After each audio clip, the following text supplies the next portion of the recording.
गुरुभ्यो नमः परमगुरुभ्यो नमः। श्रीमदानन्दतीर्थ भगवत्पादाचार्य गुरुभ्यो नमः।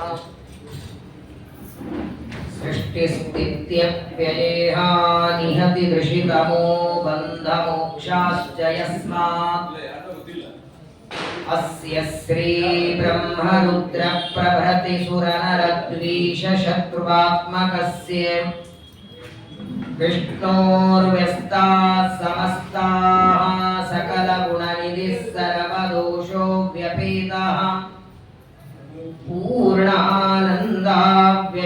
यो गुरुरपि परमश्चिन्तयेतं महन्तम् जन्माद्यस्य यतोऽन्वयादितरतश्चार्थेष्वभिज्ञस्वराट् तेने ब्रह्महृदाय आदिकवये मुह्यन्ति यं सूरयः तेजो वारिमृदां यथा विनिमयो यत्र त्रिसर्गो मृषा धाम्ना स्वेन सदा निरस्तकुहकं सत्यं परं धीमहि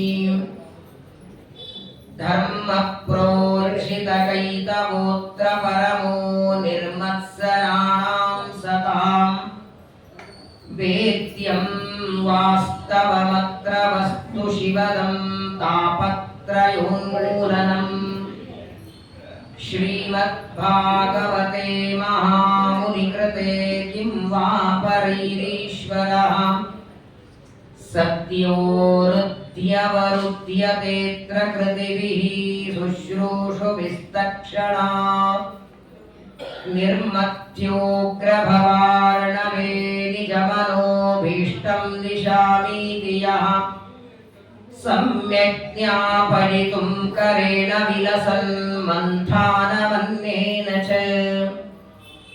रम्यं दामददन्महेशरजतग्रामश्रयोऽलङ्कृतिः कर्मन्धीश्वरभक्तिबन्धनवशः प्रीतोऽस्तु कृष्णप्रभुः वसुदेवसुतं देवं कंसचाणूरमर्दनं देवकी परमानन्दं कृष्णं वन्दे जगद्गुरुं सिञ्चन्नो पुरशोभिपादकमलां मन्दस्मितोद्यन्मुखीं कञ्जाक्षीं कुचभारभीरुविलसन् मध्यां क्वणकङ्कणाम्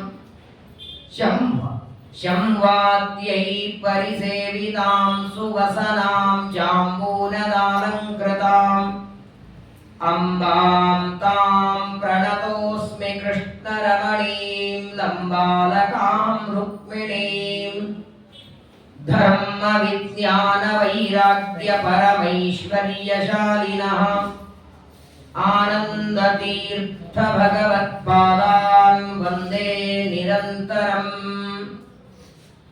नौमिन्यायसुधादिकृज्जयमुनीन् श्रीपादराट्सन्मणीन् व्यासार्यान् विविधागमाब्धिविहरान् श्रीवादिराजानपि वन्देऽहं सवरान् रघुत्तमगुरून् वैदग्ध्यमारां निधीन् श्रीसत्यव्रतराघवेन्द्रमुनिमान् सद्बोधसत्यानवान् आपादमौलिपर्यन्तं गुरूणामाकृतिं स्मरेत् तेन विघ्नाः प्रणश्यन्ति सिद्ध्यन्ति च मनोरथाः। श्रीगुरुभ्यो नमः।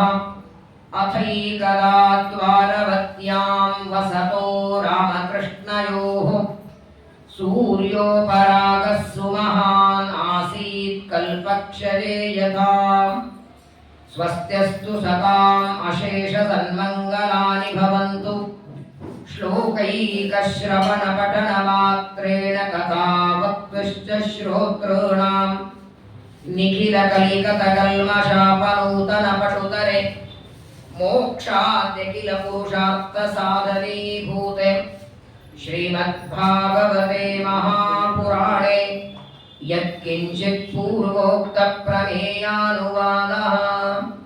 ಹರಿ ಓಂ ಹರಿ ಓಂ ಹರಿ ಓಂ.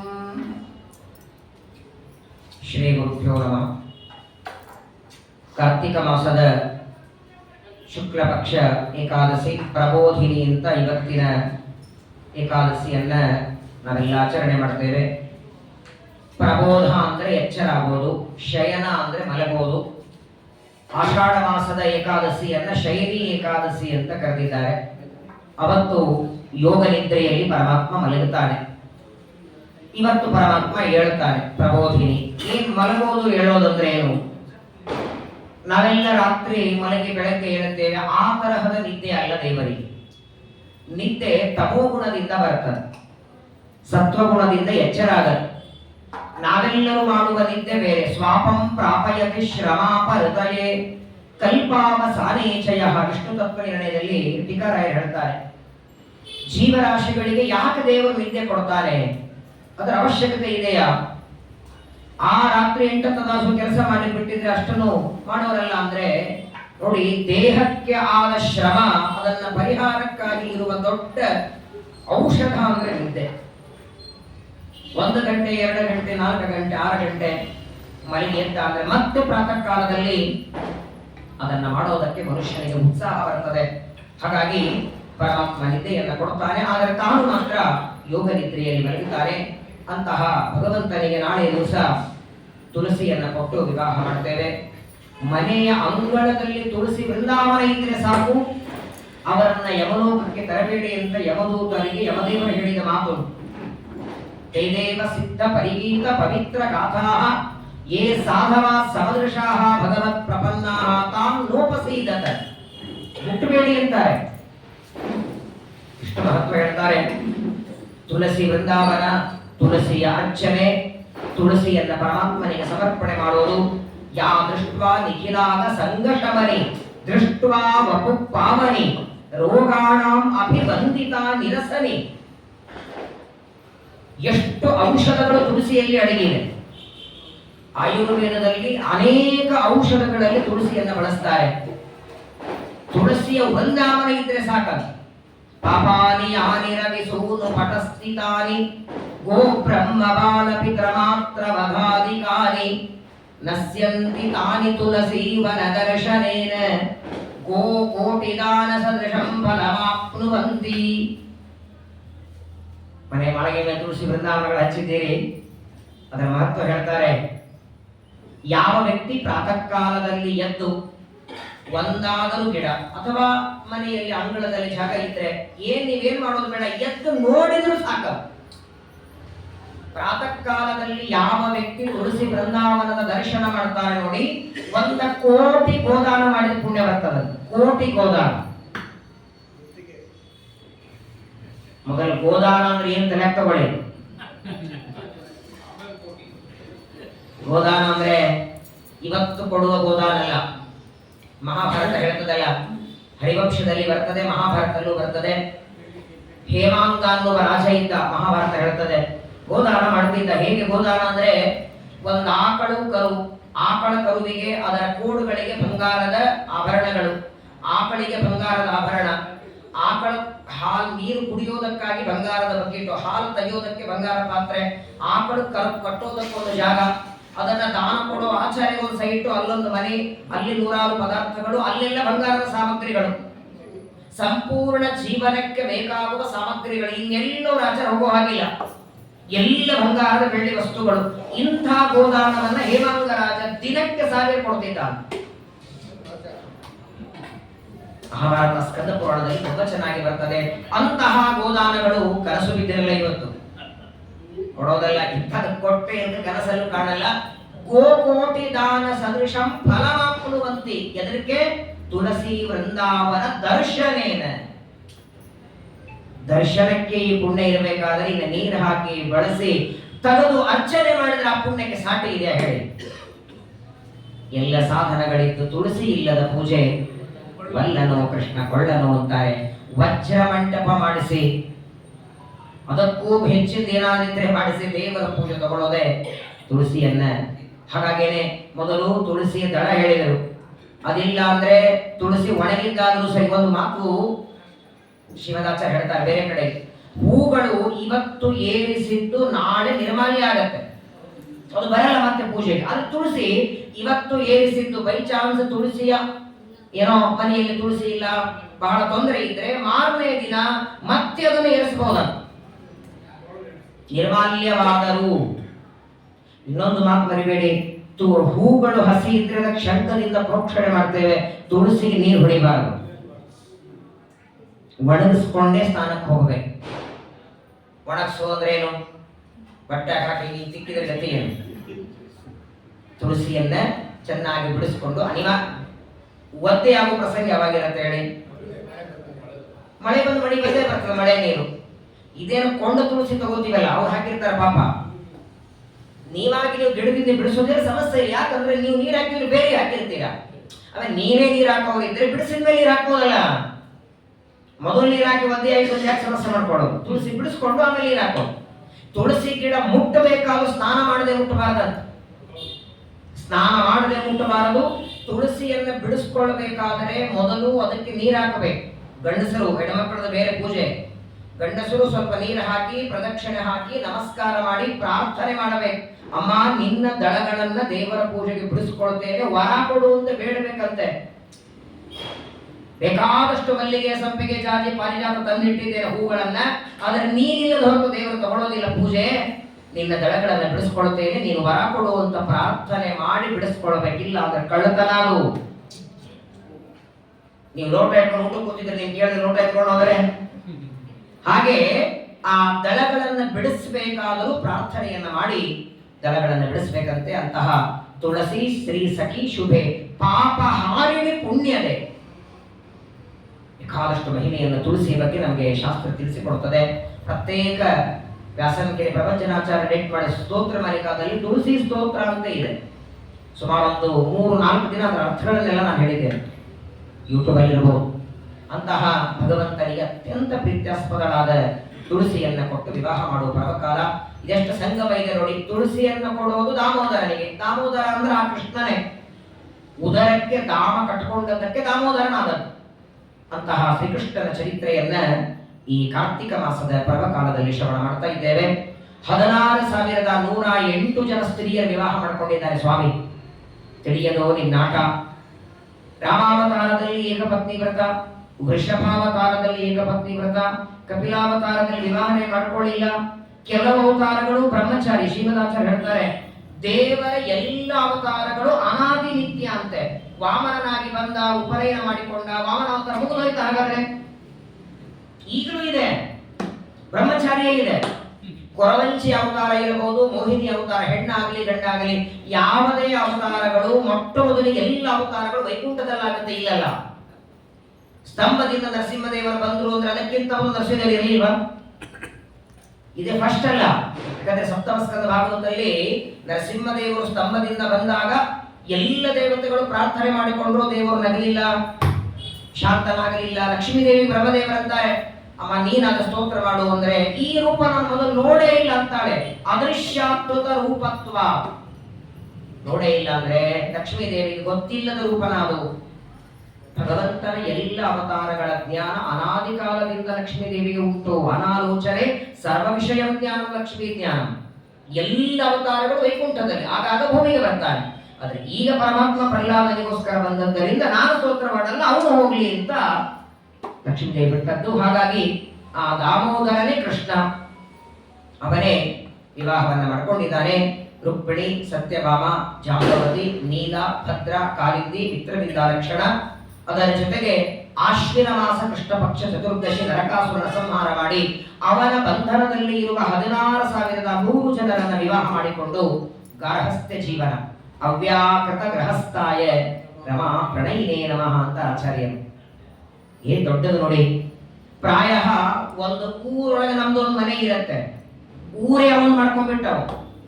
16,108 ಜನ ಸ್ತ್ರೀಯರು, ಎಲ್ಲರಿಗೆ ಮನೆ ಮನೆಗೆ ಬೇರೆ. ರುಕ್ಮಿಣಿಗೆ ಮನೆ ಬೇರೆ, ಸತ್ಯಭಾಮಾದೇವಿಗೆ ಮನೆ ಬೇರೆ, ಜಾಂಬವತಿಗೆ ಮನೆ ಬೇರೆ. ಅಲ್ಲ, ಅವರಿಗೆಲ್ಲ ಮನೆಯಾಗಿ ಇವನು ಯಾರ ಮನೆಯಲ್ಲಿ ಇರ್ತಿದ್ದ? ಎಲ್ಲಾ ಕಡೆ ಇರೋದಕ್ಕೆ ಸಮರ್ಥ ಅಂತ ಅಷ್ಟು ಮದುವೆ ಮಾಡ್ಕೊಂಡದ್ದು.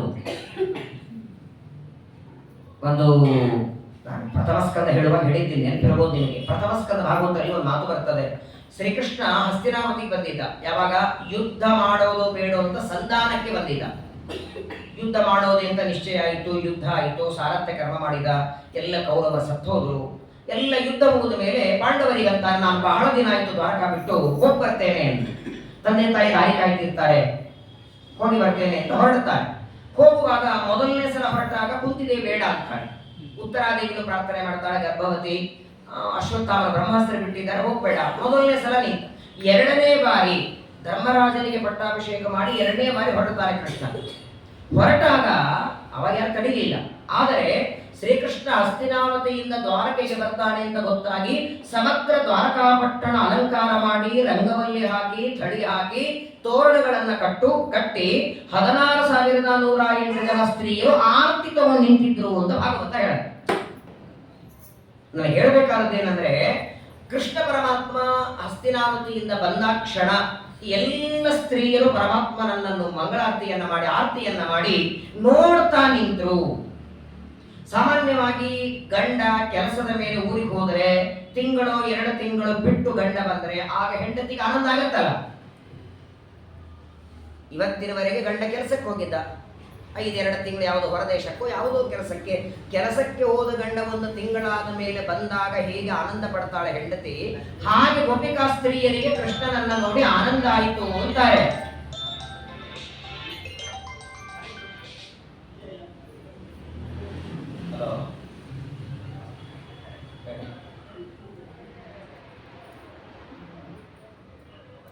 ಸರಿ ಆಯ್ತು, ಓಕೆ,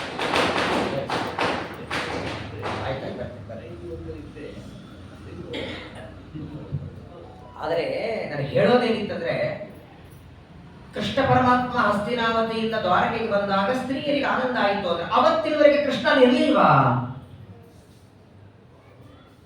ಹಸ್ತಿನಾವತಿಯಲ್ಲಿ ಯುದ್ಧ ನಡೆಯುವಾಗ, ಕುರುಕ್ಷೇತ್ರದಲ್ಲಿ ಯುದ್ಧ ನಡೆಯುವಾಗ ದ್ವಾರಕೆಯಲ್ಲಿ ಕೃಷ್ಣ ಇದ್ನೋ ಇಲ್ಲೋ? ಅದು ಬೇಡ, ಸರ್ವತ್ರ ವ್ಯಾಪ್ತ, ಅದು ಶಾಸ್ತ್ರೀಯ ಬೇಡ. ಇದ್ದ ಅಲ್ಲೊಂದು ರೂಪದಿಂದ ಇದ್ದ. 16,108 ಜನರಲ್ಲಿ ಅಷ್ಟು ರೂಪದಿಂದಲೇ ಇದ್ದ. ಹಾಗಾದ್ರೆ ಪ್ರತಿನಿತ್ಯದಲ್ಲಿ ಕೃಷ್ಣನನ್ನ ಆ ರೂಪದಿಂದ ನೋಡ್ತಿದ್ರಲ್ಲ, ಇವತ್ತು ಬಂದ ಈ ರೂಪಕ್ಕೆ ಯಾಕೆ ಸ್ವಾಗತ ಅಷ್ಟು? ಇದೇ ರೂಪ ತಾನೇ ಅದು. 3-4 ತಿಂಗಳು ನೋಡಿರಲಿಲ್ಲ ಅಂದಾಗ ಆನಂದ ಬೇರೆ ಇರ್ತದೆ. 3-4 ತಿಂಗಳು ಕೆಲಸಕ್ಕೆ ಹೋದ ಗಂಡನ ನೋಡಿದಾಗ ಆನಂದ ಬೇರೆ. ಇಲ್ಲೇ ಇದ್ನಲ್ಲ ದ್ವಾರಕಾಪಟ್ಟಣದಲ್ಲಿ ಅಷ್ಟು ರೂಪಗಳಿಂದ ಇದ್ದೇ ಇದ್ದ. ಯಾಕಂದ್ರೆ ಅಕಸ್ಮಾತ್ ಆಗಿ ನೀವು ಇಲ್ಲ ಅಂತಂದ್ರಿ ಹಾಗೇನಾಗತ್ತೆ ಹೇಳಿ, ಕೃಷ್ಣ ಪರಮಾತ್ಮನಿಗೂ ಅವನ ಹೆಂಡಂದ್ರಿಗೂ ವಿಯೋಗ ಆಯಿತು ಅನ್ಬೇಕಾಗತ್ತೆ. ಇದೆಯಾ? ರಮಾರಾಯಣ ವಿಯೋಗ ಇದೆಯಾ? ಚಿಂತನೆ ಮಾಡಿದ ನರಕಾಂತ ಶ್ರೀಮದಾಚಾರ್ಯರು. ಹಾಗಾದ್ರೆ ವಾಸ್ತವಿಕವಾಗಿ ಯುದ್ಧ ಮುಗಿಸ್ಕೊಂಡು ಬರೋವರೆಗೂ ತಮ್ಮಲ್ಲಿ ಒಂದು ರೂಪದಿಂದ ಕೃಷ್ಣ ಇದ್ದ. ಹಾಗಾದ್ರೆ ಆ ರೂಪಕ್ಕೆ ಅಷ್ಟೇ ಸ್ವಾಗತ ಅಂದ್ರೆ ಯುದ್ಧ ಮಾಡಿ ಪಾಂಡವರಿಗೆ ಜಯ ಕೊಟ್ಟ ರೂಪ ಅದು, ಸುಮ್ಮನೆ ಇದ್ದ ರೂಪ. ಇದು ವ್ಯತ್ಯಾಸ ಇಲ್ಲ. ದೇವರ ರೂಪಗಳಲ್ಲಿ ಭೇದ ಇಲ್ಲ. ನೇಹ ನಾನಾಸ್ತಿ ಕಿಂಚಿತ, ಎಲ್ಲ ರೂಪಗಳು ಒಂದೇ. ಆದರೂ ಯುದ್ಧ ಮಾಡಿ ಜಯವನ್ನ ತಂದುಕೊಟ್ಟ ರೂಪ ಬರ್ತಾ ಇದೆ ಅನ್ನೋದಕ್ಕಾಗಿ ಅಷ್ಟು ಸ್ವಾಗತವನ್ನ ಮಾಡಿದರು ಅಂತ ಪ್ರಥಮ ಸ್ಕಂದ ಭಾಗವತದಲ್ಲಿ ಶ್ರೀಮದಾಚಾರ್ಯ ತಾತ್ಪರ್ಯದಲ್ಲಿ ತಿಳಿಸ್ತಾರೆ. ಹಾಗೆ 16,108 ಜನರ ವಿವಾಹ ಮಾಡಿಕೊಂಡಿದ್ದಾನೆ. ಒಬ್ಬೊಬ್ಬರಲ್ಲಿ 10 ಜನ ಗಂಡು ಮಕ್ಕಳು, 1 ಹೆಣ್ಮಗಳು. 1,60,000 ಜನ ಮಕ್ಕಳು ಇವನಿಗೆ. ವಿಚಾರ ಮಾಡಿ. ಅದು ಬೇರೆ, ದುರ್ಯೋಧನಿಗೆ ಕೊಟ್ಟ 10 ಲಕ್ಷ ನಾಗಸೈನ್ಯ ಬೇರೆ, ಇದು ತನ್ನ ಮಕ್ಕಳೇನು. ಏನು ಸಾಮರ್ಥ್ಯ ನೋಡಿ. ರಾಮಾವತಾರದಲ್ಲಿ ಪರಮಾತ್ಮನಿಗೆ ಕನ್ಯಾದಾನ ಮಾಡ್ಲಿಕ್ಕೆ ಆಗಲಿಲ್ಲ. ಯಾಕಂದ್ರೆ ಅನಿವಾರ್ಯವಾಗಿ ಲವ ಕುಶ ಇಬ್ಬರೇ ಮಕ್ಕಳು. ಇಂದ್ರದೇವರು ಲವ ಆಗಿ, ಅಗ್ನಿದೇವರು ಕುಶ ಆಗಿ ಬಂದಿರ್ತಾರೆ. ಕನ್ಯಾದಾನ ಅಲ್ಲಿ ಮಾಡಿಲ್ಲ ಅನ್ನೋದಕ್ಕಾಗಿ ಈ ಅವತಾರದಲ್ಲಿ ಪರಮಾತ್ಮ ಪಡಿತಾನೆ. ವಿಶೇಷವಾಗಿ ಮದುವೆ ಮಾಡಿಕೊಂಡ ಮೇಲೆ, ರುಕ್ಮಿಣಿಯ ವಿವಾಹ ಆದ ಮೇಲೆ ಪರಮಾತ್ಮ ರುಕ್ಮಿಣಿಯನ್ನು ಕರ್ಕೊಂಡು ಕೈಲಾಸ ಪರ್ವತಕ್ಕೆ ಬರ್ತಾನೆ. ಆರಾಧ್ಯ ದೇವಗಿರಿಶಂ ಶಂಕರಂ ಲೋಕಶಂಕರ. ರುಕ್ಮಿಣಿಯನ್ನ ಕರ್ಕೊಂಡು ಕೈಲಾಸ ಪರ್ವತಕ್ಕೆ ಬಂದು ರುದ್ರದೇವರ ಆರಾಧನೆಯನ್ನ ಕೃಷ್ಣ ಮಾಡ್ತಾನೆ. ಅನಂತರದಲ್ಲಿ ರುದ್ರದೇವರ ಅನುಗ್ರಹದಿಂದ ರುಕ್ಮಿಣಿಯಲ್ಲಿ ಪ್ರದ್ಯುಮ್ನ ಮಗನಾಗಿ ಬಂದ. ಏನಿದು? ಸಂತಾನಕ್ಕಾಗಿ ಪರಮಾತ್ಮ ರುದ್ರದೇವರ ಆರಾಧನೆ ಮಾಡಬೇಕಾ? ಮೊದಲನೇದು ತಾರತಮ್ಯದಲ್ಲಿ ಉತ್ತಮನಾದವನು ಕೃಷ್ಣ. ಮೇಲಾಗಿ ದೇವರ ರೂಪಗಳಲ್ಲಿ ಒಂದೊಂದು ರೂಪ ಒಂದೊಂದಕ್ಕೆ ಸ್ಪೆಷಾಲಿಟಿ.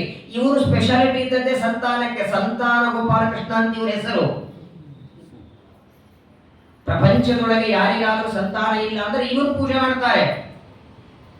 ಹಾಗಾದರೆ ಪರಮಾತ್ಮ ರುದ್ರದೇವರನ್ನ ಆರಾಧನೆ ಮಾಡಿ ಯಾಕೆ ಪಡೆದ ಅಂದ್ರೆ, ಸ್ಕಂದ ಪುರಾಣದಲ್ಲಿ ಈ ಪ್ರದ್ಯುಮ್ನನ ಕಥೆ ಅಲ್ಲಿ ಬರುತ್ತೆ. ವಾಸ್ತವಿಕವಾಗಿ ಭಾಗವತದ ಚತುರ್ಥ ಸ್ಕಂದದಲ್ಲಿ ಸತಿದೇವಿ ರುದ್ರದೇವರ ಕಥೆ ಬರುತ್ತೆ. ರುದ್ರದೇವರ ಹೆಂಡತಿಯಾದ ಸತಿದೇವಿ ದಕ್ಷ ಪ್ರಜಾಪತಿಯ ಯಜ್ಞ ಮಂಟಪದಲ್ಲಿ ದೇಹ ಬಿಡುತ್ತಾಳೆ. ಅನಂತರದಲ್ಲಿ ಅವಳೇ ಸತಿದೇವಿ ಪರ್ವತರಾಜನ ಮಗಳಾಗಿ, ಹಿಮಾಲಯ ಪರ್ವತರಾಜನ ಮಗಳಾಗಿ ಹುಟ್ಟುತ್ತಾಳೆ. ಪಾರ್ವತಿ ಅಂತ ಹೆಸರು. ಮೇನಾದೇವಿಯಲ್ಲಿ ಒಂದೇ ಒಂದು ಎಲೆ ತಿಂದು ತಪಸ್ಸು ಮಾಡಿದ್ದಕ್ಕೆ ಅವಳಿಗೆ ಅಪರ್ಣ ಅಂತ ಹೆಸರು. ಆಗ ರುದ್ರದೇವರೇ ಗಂಡ ಆಗಬೇಕು ಅಂತ ತಪಸ್ಸು ಮಾಡ್ತಾಳೆ. ರುದ್ರದೇವರಿಗೆ ಮದುವೆ ಬೇಡ ಆಗಿರ್ತದೆ. ಅದಕ್ಕೆ ವಾದಿರಾಜರು ಮಾವನ ಕೊಂದೊಬ್ಬ ಮರುಳಾಗಿ ಗಡ ಅಂತ ಬೇಡಾಗಿತ್ತವರಿಗೆ. ಸತಿದೇವಿ ಸತ್ತ ಮೇಲೆ ವಿವಾಹವೇ ಬೇಡ ಅಂತ ರುದ್ರದೇವರು ನಿರ್ಧಾರ ಮಾಡಿಕೊಂಡ್ರೆ ಅವರನ್ನೇ ಮಾಡ್ಕೊಳ್ತೇನೆ ಅಂತ ಪಾರ್ವತಿ ವ್ರತ ಮಾಡಿ ಕರ್ಷಿತಾಗ್ತಿದ್ದಾಳೆ. ಪರ್ವತರಾಜ ಅಂತಾರೆ, ಬಿಟ್ಬಿಡಮ್ಮ ಅವಳನ್ನ, ಬೇಡ ಅಂತಾರೆ. ನಿನಗೆ ದೇವತೆಗಳನ್ನೇ ಮದುವೆ ಆಗಬೇಕಲ್ಲ, ಬೇರೆ ಯಾರನ್ನಾದ್ರೂ ಕೇಳ್ತಾನೆ. ಬೇಕಾದಷ್ಟು ವೆಲ್ ಸೆಟಲ್ ಆದರೂ ಬೇಕಾದ್ರೆ ವಿಷ್ಣುಗೆ ಕೇಳ ಅಂತ ಅವನು 16,108 ಜೊತೆ ನೀನು ಒಬ್ಬ 209ನೇದಕ್ಕೆ ಅವನಿಗೆ ಎಷ್ಟು ಮದುವೆ ಆಗ ನಡೆಯುತ್ತೆ, ಬೇರೆ ಯಾವುದಾದ್ರೂ ದೇವತೆಯನ್ನು ಮಾಡ್ಕೊಂಡ್ರೆ ಇಲ್ಲ ಅಂದವರು.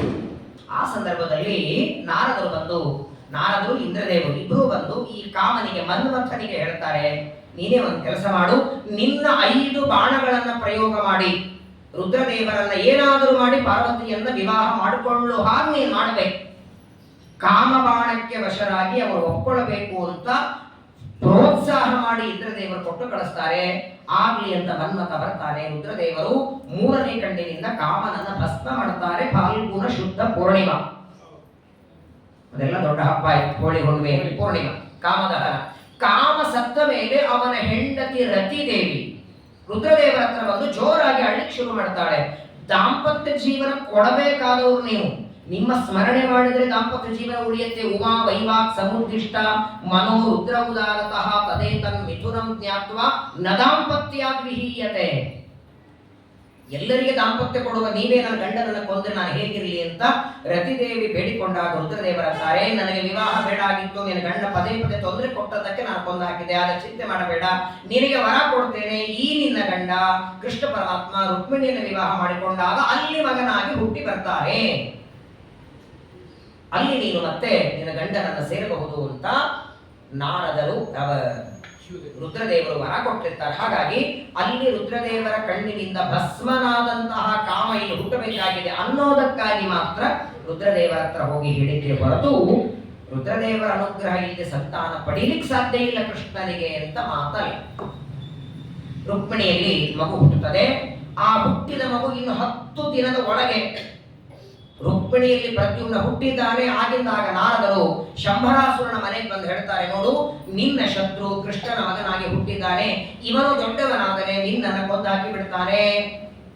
ಹಾಗಾದ್ರೆ ಏನ್ ಮಾಡ್ಲಿ, ಈಗಲೇ ಸಣ್ಣವನಿದ್ದಾನೆ, ಇನ್ನು 10 ದಿನದ ಒಳಗಿದೆ ಮಗು, ಅವನನ್ನ ಎತ್ತಿ ಸಂಹಾರ ಮಾಡಿಬಿಡು ಅಂತ ನಾರದರು ಹೇಳಿದಾಗ ಶಂಭರಾಸುರ ಬಂದವನು ರುಕ್ಮಿಣಿಯ ಪಕ್ಕದಲ್ಲಿ ಮಲಗಿದ ಇನ್ನೂ 5-6 ದಿನ ಆಗಿತ್ತು ಹುಟ್ಟಿದ ಮಗು, ಅದನ್ನ ಎತ್ತಿ ಜೋರಾಗಿ ಸಮುದ್ರದಲ್ಲಿ ಬಿಸಾಕ್ಬಿಟ್ಟ. ಕೃಷ್ಣ ಏನ್ ಮಾಡ್ತಿದ್ದ ಅಂತ ನಿಮಗೆ ಅನ್ಸುತ್ತಲ್ವಾ? ಜಗತ್ತನ್ನೇ ರಕ್ಷಣೆ ಮಾಡೋನಿಗೆ ತನ್ನ ಮಗನ ರಕ್ಷಣೆ ಮಾಡ್ಲಿಕ್ಕಾಗ್ತಿರಲಿಲ್ವಾ?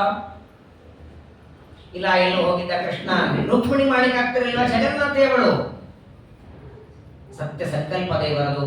ಅವನು ಬಂದು ಆ ಮಗುವನ್ನ ಶಂಭರಾಸುರ ಎತ್ತಿ ಒಗೆಯುವವರೆಗೂ ತಾನೂ ತಡಿಲಿಲ್ಲ, ರುಕ್ಮಿಣಿಯನ್ನು ತಡೆಯುವಂತೆ ಹೇಳಿಲ್ಲ. ಎಲ್ಲ ಗೊತ್ತು ಪರಮಾತ್ಮನಿಗೆ, ಅದೇನು ಚಕ್ರ ತಾನು ಹಾಕಿರ್ತಾನೆ ಅದರಂತೆ ನಡಿಬೇಕು. ಸತ್ಯ ಸಂಕಲ್ಪ ಅವನು.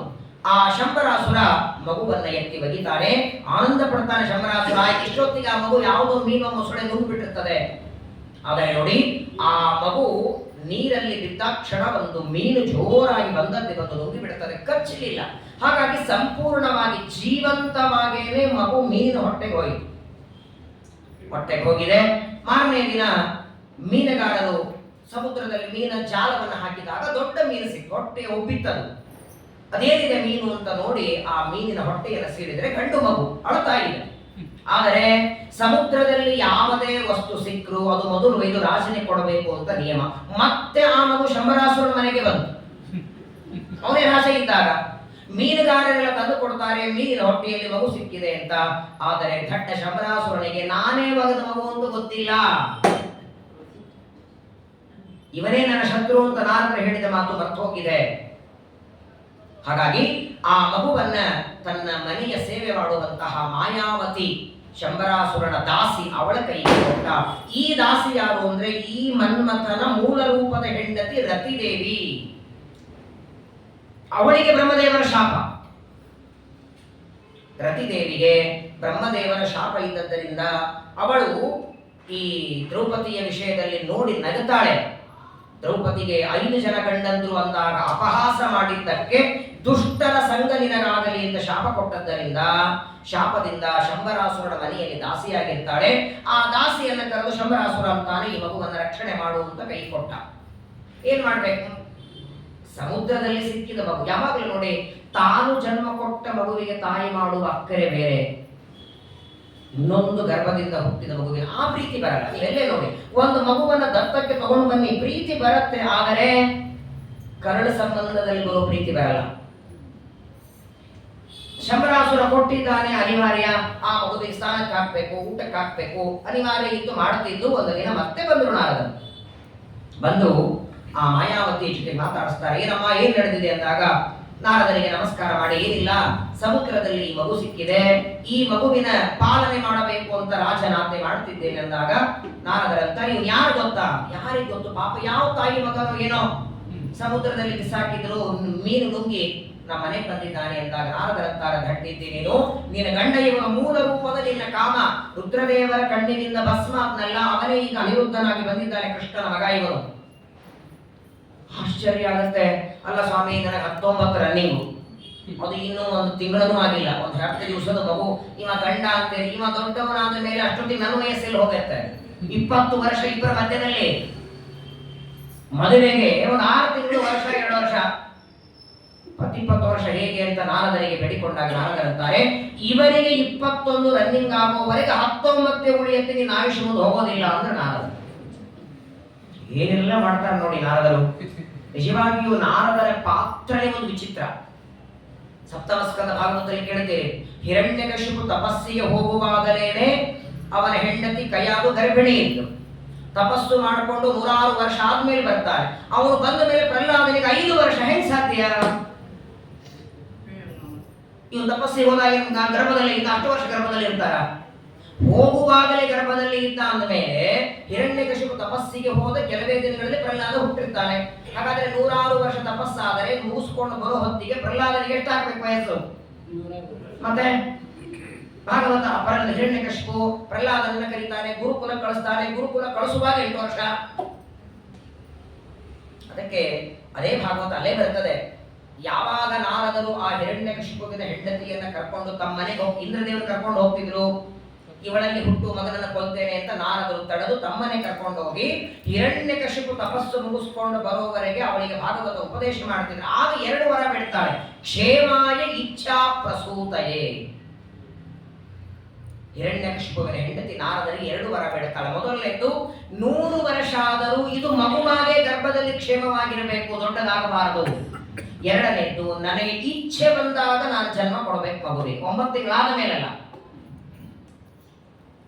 ಶಂತನು ಮಹಾರಾಜ ಭೀಷ್ಮಾಚಾರ್ಯರಿಗೆ ಸ್ವಚ್ಛಂದ ಮರಣದ ವರ ಕೊಟ್ಟಿದ್ದಲ್ಲ, ಹಾಗೆ ನಾರದರು ಇಚ್ಛಾ ಪ್ರಸವ ಇದು. ಹಾಗಾಗಿ ಹಿರಣ್ಯಕಶಿಪು ತಪಸ್ಸಿನಿಂದ ಇನ್ನೇನು 5-6 ವರ್ಷ ಬರೋರಿದ್ದಾನೆ, ಆಗ ಅವಳು ಜನ್ಮ ಕೊಟ್ಟಿರ್ತಾಳೆ ಅನ್ನೋದಕ್ಕಾಗಿ ಪ್ರಹ್ಲಾದನಿಗೆ 5 ವರ್ಷ. ಇದೆಲ್ಲ ಭಗವಂತನ ಸಂಕಲ್ಪ. ಮೇಲ್ನೋಟಕ್ಕೆ ಕೆಲವು ಸಲ ನಾರದರು ಮಾಡಿದ್ದನ್ನು ನೋಡಿದ್ರೆ ಏನಪ್ಪ ಹೀಗೆ ಜಗಳ ಹಸ್ತಾರೆ, ಚಾಡಿ ಹಸ್ತಾರೆ, ನಾರದರ ಬಗ್ಗೆ ತಪ್ಪು ಕಲ್ಪನೆಗಳು ಬರ್ತದೆ. ಬಹಳ ದೊಡ್ಡ ಯೋಗಿಗಳು ನಮ್ಮಲ್ಲಿ ನೋಡಿ, ಋಷಿಗಳಲ್ಲಿ 3 ತರ ಇದ್ದಾರೆ: ದೇವಋಷಿ, ಬ್ರಹ್ಮರ್ಷಿ, ರಾಜರ್ಷಿ ಅಂತ. ಯಾರು ರಾಜರಾಗಿ ತಪಸ್ಸು ಮಾಡಿ ಸಿದ್ಧಿ ಪಡ್ತಾರೋ ಅವರ ರಾಜರ್ಷಿ ಅನ್ನಬೇಕು. ಬ್ರಹ್ಮಜ್ಞಾನ ಮಾಡಿಕೊಂಡ ಋಷಿಗಳನ್ನ ಬ್ರಹ್ಮರ್ಷಿ ಅನ್ನಬೇಕು. ದೇವತೆಯಾಗಿ ಯಾರು ಸಿದ್ಧಿಯನ್ನ ಪಡ್ತಾರೋ ದೇವರ್ಷಿ. ಆ ದೇವರ್ಷಿಗಳಲ್ಲಿ ಬರೋರು ನಾರದರು. ವಸಿಷ್ಠಾದಿಗಳೆಲ್ಲ ಬ್ರಹ್ಮರ್ಷಿಗಳು, ಮಾಂಧಾತರು ಮೊದಲೆಲ್ಲ ರಾಜರ್ಷಿಗಳಿಗಳೆಲ್ಲ. ಬಹಳ ದೊಡ್ಡ ಯೋಗ್ಯತೆ ದೇವರ್ಷಿಗಳಲ್ಲಿ. ನಾರದರು ಬಂದು ಹೇಳಿದಾಗ ಆಗ ನೋಡಿ, ಯಾವಾಗ ಇವನಿಗೆ ದೊಡ್ಡವನಾದ ಮೇಲೆ ಇವನಿಗೆ 20-21 ವಯಸ್ಸಾಗುವವರೆಗೂ ನಿನಗೆ ಇಷ್ಟೇ ವಯಸ್ಸಿರ್ತದೆ, ಮುಂದೆ ಬರಲ್ಲ ಅಂತ ಯಾವಾಗ ವರ ಕೊಡ್ತಾರೆ, ಆಗ ನೋಡಿ ನಾನು ಮೊದಲೇ ಹೇಳ್ತಲ್ಲ, ನಮ್ದು ಅಂತ ಗೊತ್ತಾಗುವವರೆಗೆ ಮಾಡೋ ಅಕ್ಕರೆಲೆ ಬೇರೆ. ಅವತ್ತಿನವರೆಗೆ ಯಾವುದೋ ಮಗು ಸಿಕ್ಕಿದೆ ಅಂತ ಅದಕ್ಕೆ ಸ್ನಾನಕ್ಕೆ ಊಟಕ್ಕೆ ಹಾಕ್ತಿದ್ಲು. ಇವನು ಗಂಡ ಅಂತ ಯಾವಾಗ ನಾರದರು ಹೇಳಿದರೋ ಅವತ್ತಿನಿಂದ ಸ್ಪೆಷಲ್ ಕೇರ್ ಶುರುವಾಯಿತು. ಗೋಡಂಬಿ ದ್ರಾಕ್ಷಿ ಹಾಕೋದು, ಯಾಕಂದ್ರೆ ಗಂಡ ಅಲ್ವಾ, ಎಷ್ಟು ದಷ್ಟಪುಷ್ಟ ಆಹಾರ ಹಾಕ್ತಾರೆ, ಬೇಗ ರೆಡಿ ಆಗ್ತಾನೆ. ವಿಶೇಷವಾಗಿ ಅವನಿಗೆ ಯೋಗ್ಯ ಆ ನಾರದರು ಬಂದು ಹೇಳೋದಕ್ಕೆ ಮೊದಲು ಬೆಳಗ್ಗೆ ಒಂದು, ಮಧ್ಯಾಹ್ನ ಒಂದು, ಸಾಯಂಕಾಲ 3 ಹೊತ್ತು ಪಾಪ ಊಟ ಮಾಡಿಸ್ತಿದ್ರು. ಯಾವಾಗ ಗಂಡ ಅಂದಾಗ 4-5 ಸರ್ತಿ ಊಟ. ಇದೊಂದು ಸೌಭಾಗ್ಯ ಅಲ್ರಿ. ಯಾವ ಗಂಡ ಮಗುವಾಗಿ ಹೆಂಡತಿ ಕೈಯಿಂದ ಊಟ ಮಾಡ್ತಾರೆ ಹೇಳಿ? ಅನಿರುದ್ಧನ ಈ ಪ್ರದ್ಯುಮ್ನ ವಿಚಿತ್ರವಾದ ಘಟನೆ ಮುಂದೆ. ಆದರೆ ಇದನ್ನೆಲ್ಲ ಯಾಕೆ ಮಾಡಿಸಿದ್ರೆ ನಾರದರು? ಅಲ್ಲೇ ಇದ್ದ ರುಕ್ಮಿಣಿಯ ಜೊತೆಗೆ ಇದ್ದಾಗಲೇ ದೊಡ್ಡವನಾಗಿ ಬರ್ತಿದ್ದಲ್ಲ. ಅಂದ್ರೆ ಶಂಬರಾಸುರನಿಗೆ ಒಂದು ಅದೃಶ್ಯವಾಗಿ ನಿಂತು ಯುದ್ಧ ಮಾಡೋ ವಿದ್ಯೆ ಇತ್ತು. ವ್ಯಕ್ತಿ ಕಣ್ಣಿಗೆ ಕಾಣಿಸಲ್ಲ, ಅವನು ಬಿಟ್ಟ ಬಾಣಗಳು ಮಾತ್ರ ಬಂದು ತಾಕ್ತವೆ, ಅದೃಶ್ಯ ವಿದ್ಯೆ ಆಗ್ತಾರೆ. ಹಾಗಾಗಿ ಆಕಾಶದಲ್ಲಿ ನಿಂತು ಯುದ್ಧ ಮಾಡುತ್ತಿದ್ದ ಆ ವಿದ್ಯೆ ಅವನತ್ರ ಮಾತ್ರ ಇತ್ತು. ಯಾವಾಗ ಈ ಮಾಯಾವತಿ ಅವನ ಸೇವೆಗೆ ಬಂದು ಅವಳು ನಿತ್ಯದಲ್ಲಿ ಅರ್ಧ ಗಂಟೆ ಅವನಿಂದ ಪಾಠ ಓದ್ತಿದ್ದು. ಹಾಗಾದರೆ ಅವನನ್ನ ಕೊಲ್ಲಬೇಕಾದ್ರೆ ಈ ವಿದ್ಯಾ ಕಲಿಯೋದು ಅವಶ್ಯಕ. ಈ ವಿದ್ಯೆ ಇರೋದು ಮಾಯಾವತಿಯಲ್ಲಿ, ಅವಳಿದ್ದದ್ದು ಶಂಬರಾಸುರನ ಮನೆಯಲ್ಲಿ. ಅಲ್ಲಿಗೆ ಈ ಮಗು ಬರಬೇಕು ಅನ್ನೋದಕ್ಕೆ ನಾರದಷ್ಟು ಘಟನೆ ಮಾಡಿದರು. ಹಾಗಾಗಿ ಅವಳು ಪ್ರತಿನಿತ್ಯದಲ್ಲಿ ಊಟಕ್ಕೆ ಹಾಕೋದರ ಜೊತೆಗೆ ತಾನು ಕಲಿತದ್ದೆಲ್ಲ ವಿದ್ಯೆಯನ್ನ ಗಂಡನಿಗೆ ಪಾಠ ಹೇಳ್ತಾಳೆ. ದೇವತೆಗಳಲ್ಲಿ ಒಂದು ನಿಯಮ, ನಿಯತ ಪ್ರತಿಪತ್ನಿಯರು. ಕೆಲವು ಬಾರಿ ಹೆಂಡತಿಯಿಂದಲೂ ಕಲಿತಾರೆ, ಅಲ್ಲೇನವರ ತಾರತಮ್ಯಕ್ಕೆ ಭಂಗ ಆಗಲ್ಲ. ಅನಿರುದ್ಧ ಪ್ರದ್ಯುಮ್ನನಿಗೆ ಆ ವಿದ್ಯೆ ಮೊದಲೇ ಇತ್ತು. ಈ ಮಾಯಾವತಿ ಅದನ್ನು ಸ್ಫೂರ್ಣೆ ಮಾಡ್ತಾಳೆ, ದೊಡ್ಡವನಾಗ್ತಾನೆ. ಒಂಥರ ಯುದ್ಧ ಬರ್ತದೆ. ಗೊತ್ತಾಯಿತು ಶಂಬರಾಸುರನಿಗೆ ಸಮುದ್ರದಲ್ಲಿ ಎಸೆದ ಮಗುನೇ ಈ ಪ್ರದ್ಯುಮ್ನ ಅಂತ ಗೊತ್ತಾಗಿ ಇಬ್ಬರ ಮಧ್ಯದಲ್ಲಿ ಯುದ್ಧವಾಗುತ್ತೆ. ಘನಘೋರವಾದ ಯುದ್ಧ. ಶಂಬರಾಸುರನನ್ನ ಈ ಮಾಯಾವಿದ್ಯೆಯಿಂದ ಸಂಹಾರ ಮಾಡಿ ನಾರದರೆ ಇವರಿಬ್ಬರನ್ನು ಕರ್ಕೊಂಡು ಬಂದ ದ್ವಾರಕಾಪಟ್ಟಣಕ್ಕೆ. ಪ್ರತಿನಿತ್ಯದಲ್ಲಿ ಬೆಳಗ್ಗೆ ಎದ್ದು ಸ್ನಾನ ಮಾಡಿ ಊಟ ಮಾಡಿ ಒಂದು ಮಂಚದ ಮೇಲೆ ಕೂತ್ಕೋಬೇಕು. ಮಗ ಹೋದ. ಯಾವತ್ತು ಶಂಬರಾಸುರ ಎದ್ದು ಹೋಗದಿದ್ದಾನ ಅವತ್ತಿನಿಂದ ರುಕ್ಮಿಣಿ ಒಂಥರ ಭ್ರಾಂತಿ ಆಗಿಬಿಟ್ಟಿ. ಅಲ್ಲಿ ಪಕ್ಕದಲ್ಲಿದ್ದ ಮಗು ಅರ್ಧ ಗಂಟೆ ಕಾಣಿಸ್ಲಿಲ್ಲ ಅಂದ್ರೆ ವಿಚಾರ ಮಾಡಿ, ಅವತ್ತು ಮಗು ಕಳ್ಕೊಂಡ ದಿನದಿಂದ ಬಂದ ತರ ಲಕ್ಷ್ಮೀ ದೇವಿಗೆ ಭ್ರಮ ಇಲ್ಲ. ಅವಳ ಅನುಗ್ರಹದ ಉಳಿದ ಭ್ರಮ ಹೋಗುತ್ತೆ. ಇನ್ನೊಬ್ಬರ ಭ್ರಮ ಅಜ್ಞಾನ ದೂರ ಮಾಡುವ ಜಗನ್ಮಾತೆಯವಳು. ಆದರೂ ಮಗುವನ್ನ ಕಳ್ಕೊಂಡು ತಾಯಿ ದುಃಖ ಹೇಗೆ ಪಡ್ತಾಳೆ ಅಂತ ತೋರಿಸ್ತಾ ಒಂದು ದಿನ ನಾರದರು ಇಬ್ಬರನ್ನ ಕರ್ಕೊಂಡು ಬರ್ತಾರೆ. ನಮಸ್ಕಾರ ಮಾಡುವಂದಾಗ ಆ ರುಕ್ಮಿಣಿ ಅಂತ ನಾರದರು, ಯಾರ ಮಕ್ಕಳಿವರು? ನನ್ನ ಮಗನು ಬದುಕಿದ್ರೆ ಇದೇ ವಯಸ್ಸಿನವರು ಇರ್ತಿದ್ದ, ನಾನು ನನ್ನ ಮಗನ ಮದುವೆಯನ್ನು ಮಾಡ್ತಿದ್ದೆ. ಯಾರ ಮಗ ಅಂದಾಗ ನಾರದರು ಅಂತಾರೆ, ಯಾರ ಮಗ ಅಲ್ಲ, ನಿನ್ ಮಗನೇ. ಕನ್ಯಾ ಹುಡುಗು ಟೆನ್ಷನ್ ಬೇಡ, ರೆಡಿ ಆಲ್ರೆಡಿ ಎಲ್ಲ ರೆಡಿಮೇಡ್ ಮಾಡ್ಕೊಂಡ್ ಬಂದೀನಿ ಅಂತ. ಇವನ ಮಗ, ಇವನ ನಿನ್ನ ಸೊಸೆ ಅಂತ ಹೇಳಿ ಆ ರತಿದೇವಿ ಮದುವೆಯನ್ನು ಮಾಡ್ಕೊಳ್ತಾರೆ. ಮತ್ತೊಮ್ಮೆ ವಿವಾಹವಾಗತ್ತೆ. ಪ್ರದ್ಯುಮ್ನ ರತಿದೇವಿಯನ್ನು ವಿವಾಹ ಮಾಡಿಕೊಂಡ ಮೇಲೆ ಮುಂದೆ ಆ ಪ್ರದ್ಯುಮ್ನಲ್ಲಿ ಒಬ್ಬ ಮಗ ಹುಟ್ಟುತ್ತಾನೆ. ಅವನೇ ಅನಿರುದ್ಧ, ಕೃಷ್ಣನ ಮಗ ಪ್ರದ್ಯುಮ್ನ. ಪ್ರದ್ಯುಮ್ನನಿಗೆ ಆ ಮಾಯಾವತಿಯಲ್ಲಿ ರತಿದೇವಿಯಲ್ಲಿ ಹುಟ್ಟಿದವನು ಅನಿರುದ್ಧ. ಅನಿರುದ್ಧನಿಗೆ ಮುಂದೆ ವಜ್ರನಾಭ ಅಂತ ಮಗ ಆಗ್ತಾನೆ. ಆ ವಜ್ರನಾಭನೇ ಇವತ್ತಿನ ದ್ವಾರಕೆ ಕಟ್ಟಿದ್ದು. ಇವತ್ತೇನು ದ್ವಾರಕ ನೋಡುತ್ತೀರಿ? ಯಾಕಂದ್ರೆ ಕೃಷ್ಣ ಪರಮಾತ್ಮ ತಾನು ನಿರ್ಮಾಣ ಮಾಡಿದ ದ್ವಾರಕೆ ತಾನು ಪರಂಧಾಮಕ್ಕೆ ಹೋಗುವಾಗ ಕಾಲಿನಿಂದ ತುಳಿದು ಬಿಟ್ಟ. ಅದು ಮನುಷ್ಯರಿಗೆ ಗೋಚರ ಆಗಲಿಲ್ಲ. ಇವಾಗೆಲ್ಲ ಸಮುದ್ರದ ಒಳಗಿದೆ ಅಂತ ನೋಡ್ಕೊಂಡು ಬರ್ತಿದ್ದಾರೆ. ಅದು ಕೃಷ್ಣ ಕಟ್ಟಿದ ದ್ವಾರಕ. ಹಾಗಾದ್ರೆ ನಾಳೆ ಇಲ್ಲಿ ಯಾರಾದರೂ ತೀರ್ಥಕ್ಷೇತ್ರಕ್ಕೆ ಬಂದ್ರೆ ಎಲ್ಲೋ ಇಲ್ಲಿ ಕೃಷ್ಣ ದೇವಸ್ಥಾನ ಇಲ್ಲಲ್ಲ ಅಂತ ಬರುವ ಭಕ್ತರಿಗೆ ಅನುಕೂಲ ಆಗಲಿ ಅಂತ ಅನಿರುದ್ಧನ ಮಗ ಕೃಷ್ಣನ ಮರಿಮೊಮ್ಮಗ ವಜ್ರನಾಭ ಅವನ ಮುಂದೆ ಇದನ್ನು ಕಟ್ಟುತ್ತಾನೆ. ಹೀಗೆ ರುಕ್ಮಿಣಿಯಲ್ಲಿ 10 ಜನ ಗಂಡು ಮಕ್ಕಳು, ಜಾಂಬವತಿ, ನೀಲ, ಭದ್ರ, ಕಾಲಿಂದೆ, ಮಿತ್ರವಿಂದ, ಲಕ್ಷಣ. ಇದೇ ರುಕ್ಮಿಣಿಯಲ್ಲಿ ಪ್ರದ್ಯುಮ್ನ ಮಗನಾಗಿ ಬಂದ ಮೇಲೆ ಪ್ರದ್ಯುಮ್ನ ಕಾಮನ ಅವತಾರ. ಇಂದ್ರ ಕಾಮರು 8ನೇ ಕಕ್ಷಾದಲ್ಲಿದ್ದಾರೆ. ಕಾಮನ ಅವತಾರನಾದ ಪ್ರದ್ಯುಮ್ನ ಮಗನಾದ ಮೇಲೆ ನಮ್ಮೆಲ್ಲರ ವಿಘ್ನಗಳನ್ನ ಕಳೆಯುವ ಗಣಪತಿ ಮತ್ತೆ ರುಕ್ಮಿಣಿಯ ಮಗನಾಗಿ ಬರ್ತಾನೆ. ಚಾರುದೇಷ್ಣ ಅಂತ ಹೆಸರಿನಿಂದ ಚಾರುದೇಷ್ಣ ಕೊಯನೆನಿಸಿ ಅವತಾರ ಮಾಡಿದ ರುಕ್ಮಿಣಿಯಲ್ಲಿ ಗೌರಿಯರ ಸಲೆ ವರದಿ ಉದ್ಧಟರಾದ ರಾಕ್ಷಸರ ಸಂಹರಿಸಿ. ಚಾರುದೇಷ್ಣ ಅನ್ನುವ ರೂಪದಿಂದ ರುಕ್ಮಿಣಿಯ ಮಗನಾಗಿ ಗಣಪತಿ ಅವತಾರ ಮಾಡ್ತಾನೆ. ಸಾಂಬ ಅನ್ನುವ ಮಗ ಜಾಂಬವತಿಗೆ. ನೋಡಿ, 16,108 ಜನ ಸ್ತ್ರೀಯರು, ಒಬ್ಬೊಬ್ಬರಲ್ಲಿ 10 ಜನ ಗಂಡು ಮಕ್ಕಳು, ಒಬ್ಬ ಹೆಣ್ಣು ಮಕ್ಕಳು. ಪ್ರತ್ಯೇಕವಾಗಿ ಒಬ್ಬೊಬ್ಬರಲ್ಲಿ 10 ಜನರ ಹೆಸರು ನಾನು ಹೇಳ್ತೇನೆ. ಹೇಳ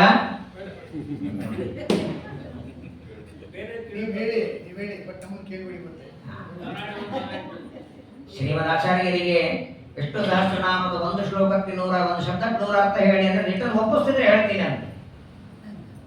ಪರವಾಗಿಲ್ಲ, ಒಂದು 3 ದಿನ ಟೈಮ್ ಆಗಿತ್ತು. ಏನ್ ನೋಡಿ ಭಾಗವತ ವರ್ಣನೆ ಮಾಡ್ತದೆ ಎಷ್ಟು ಪರಮಾತ್ಮನಿಗೆ ಆ ಎಲ್ಲ ಮಕ್ಕಳ ಅದನ್ನ ಸುಮಾರು 1,60,000 ಸಂತಾನವನ್ನು ಪಡೆದು ದ್ವಾರಕಾಪಟ್ಟಣದಲ್ಲಿ ತನ್ನದೇ ಆದ ವೈಭವದ ಜೀವನ. ಯಾವಾಗ ಸಾಮಾನ್ಯವಾಗಿ ನೋಡಿ ಬ್ರಹ್ಮಚಾರಿ, ಗೃಹಸ್ಥ, ವಾನಪ್ರಸ್ಥ, ಸನ್ಯಾಸ ಇವುಗಳಲ್ಲಿ ಶ್ರೇಷ್ಠ ಯಾವುದು?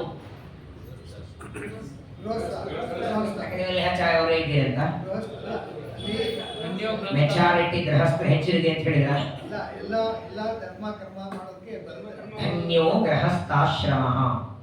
ಸನ್ಯಾಸಿಗಳಿಗೆ ಹೋಮ ಹವನಗಳು ಮಾಡೋ ಹಾಗಿಲ್ಲ, ಪ್ರತ್ಯಕ್ಷವಾಗಿ ತಾವೇ ದೀಪ ಮುಟ್ಟೋ ಹಾಗಿಲ್ಲ. ಕೆಲವು ನಿಯಮಗಳು ಬ್ರಹ್ಮಚಾರಿಗಳಿಗೆ, ಕೆಲವು ನಿಯಮ ಸನ್ಯಾಸಿಗಳಿಗೆ, ವಾನಪ್ರಸ್ಥರಿಗೆ ಕೆಲವು ನಿಯಮ. ಎಲ್ಲ ಮುಕ್ತ ಕಂಠದಿಂದ ಮಾಡಬಹುದು. ಪ್ರಧಾನವಾಗಿ ಪಂಚ ಅಗ್ನಿ ಪಂಚಹೋತ್ರಗಳ ನಿತ್ಯ ಮಾಡಬೇಕು.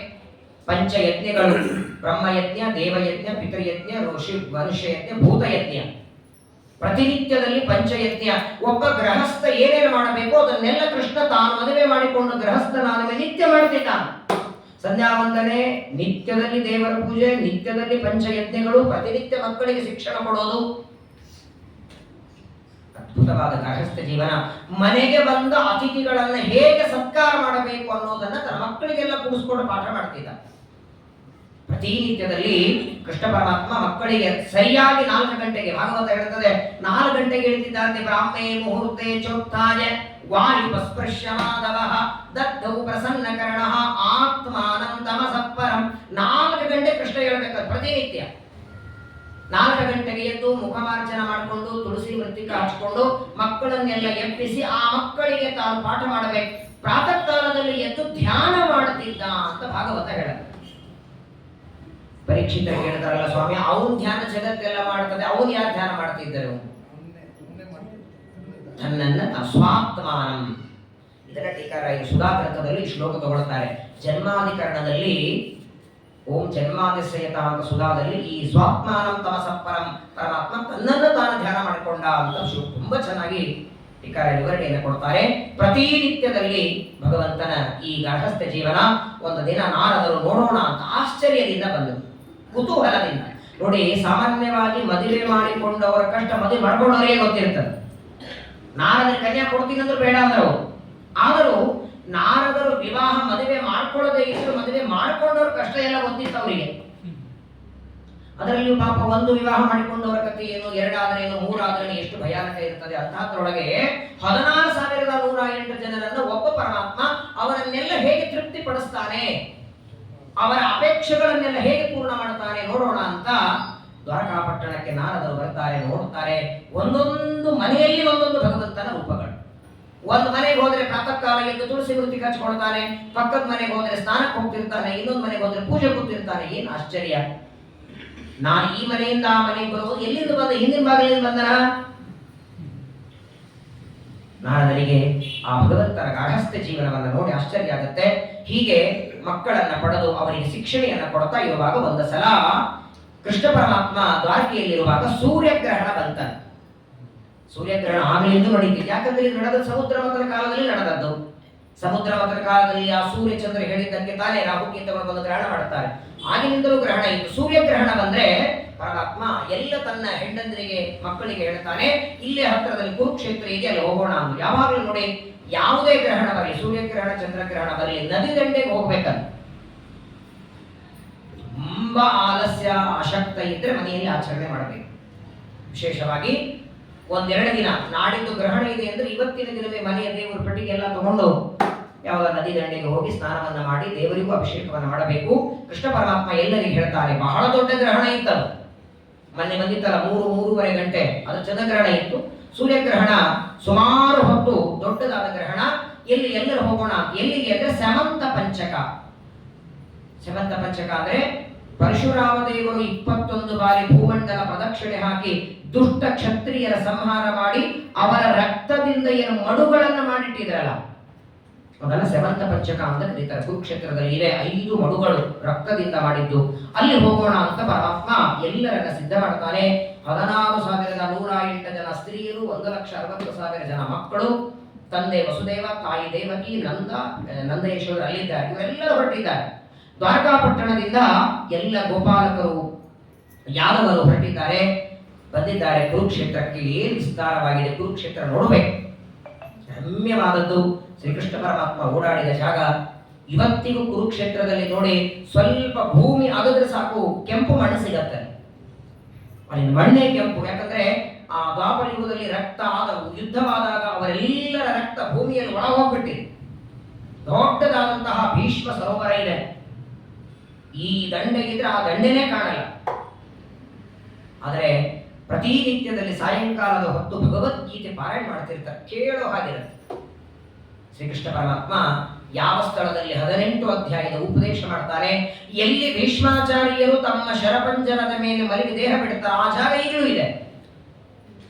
ಅದಕ್ಕೆ ಹೇಳದಲ್ಲ, ಭಾಗವತ ಸಂಪೂರ್ಣ ಮುಗಿದ ಮೇಲೆ ಭಗವದ್ಗೀತಾ ಪ್ರವಚನ ಮಾಡಿ 1 ವಾರ ಹೋಗೋಣ ಅಂತ ಕುರುಕ್ಷೇತ್ರಕ್ಕೆ, ಮಂಗಳಕ್ಕೆ. ಅಂದ್ರೆ ಪುಣ್ಯ ಬರುತ್ತೆ. ಪ್ರಾರಂಭ ಮಾತ್ರ ಇಚ್ಛಾವ ವಿಷ್ಣು ಧರ್ಮೇ ಅನಿಷ್ಫಲ ಅಂತ ಶ್ರೀಮದಾಚಾರ್ಯ ಗೀತಾ ಭಾಷಣದಲ್ಲಿ ಅಂದ್ರೆ ಪುಣ್ಯ ಬರುತ್ತೆ.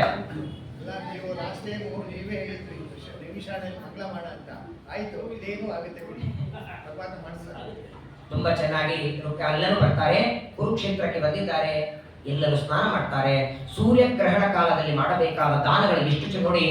ಜಗತ್ತಿನೊಳಗೆ ನಮಗೆ ಗ್ರಹಣದಿಂದ ಬಾಧೆ ಯಾರಿಗಿದೆ?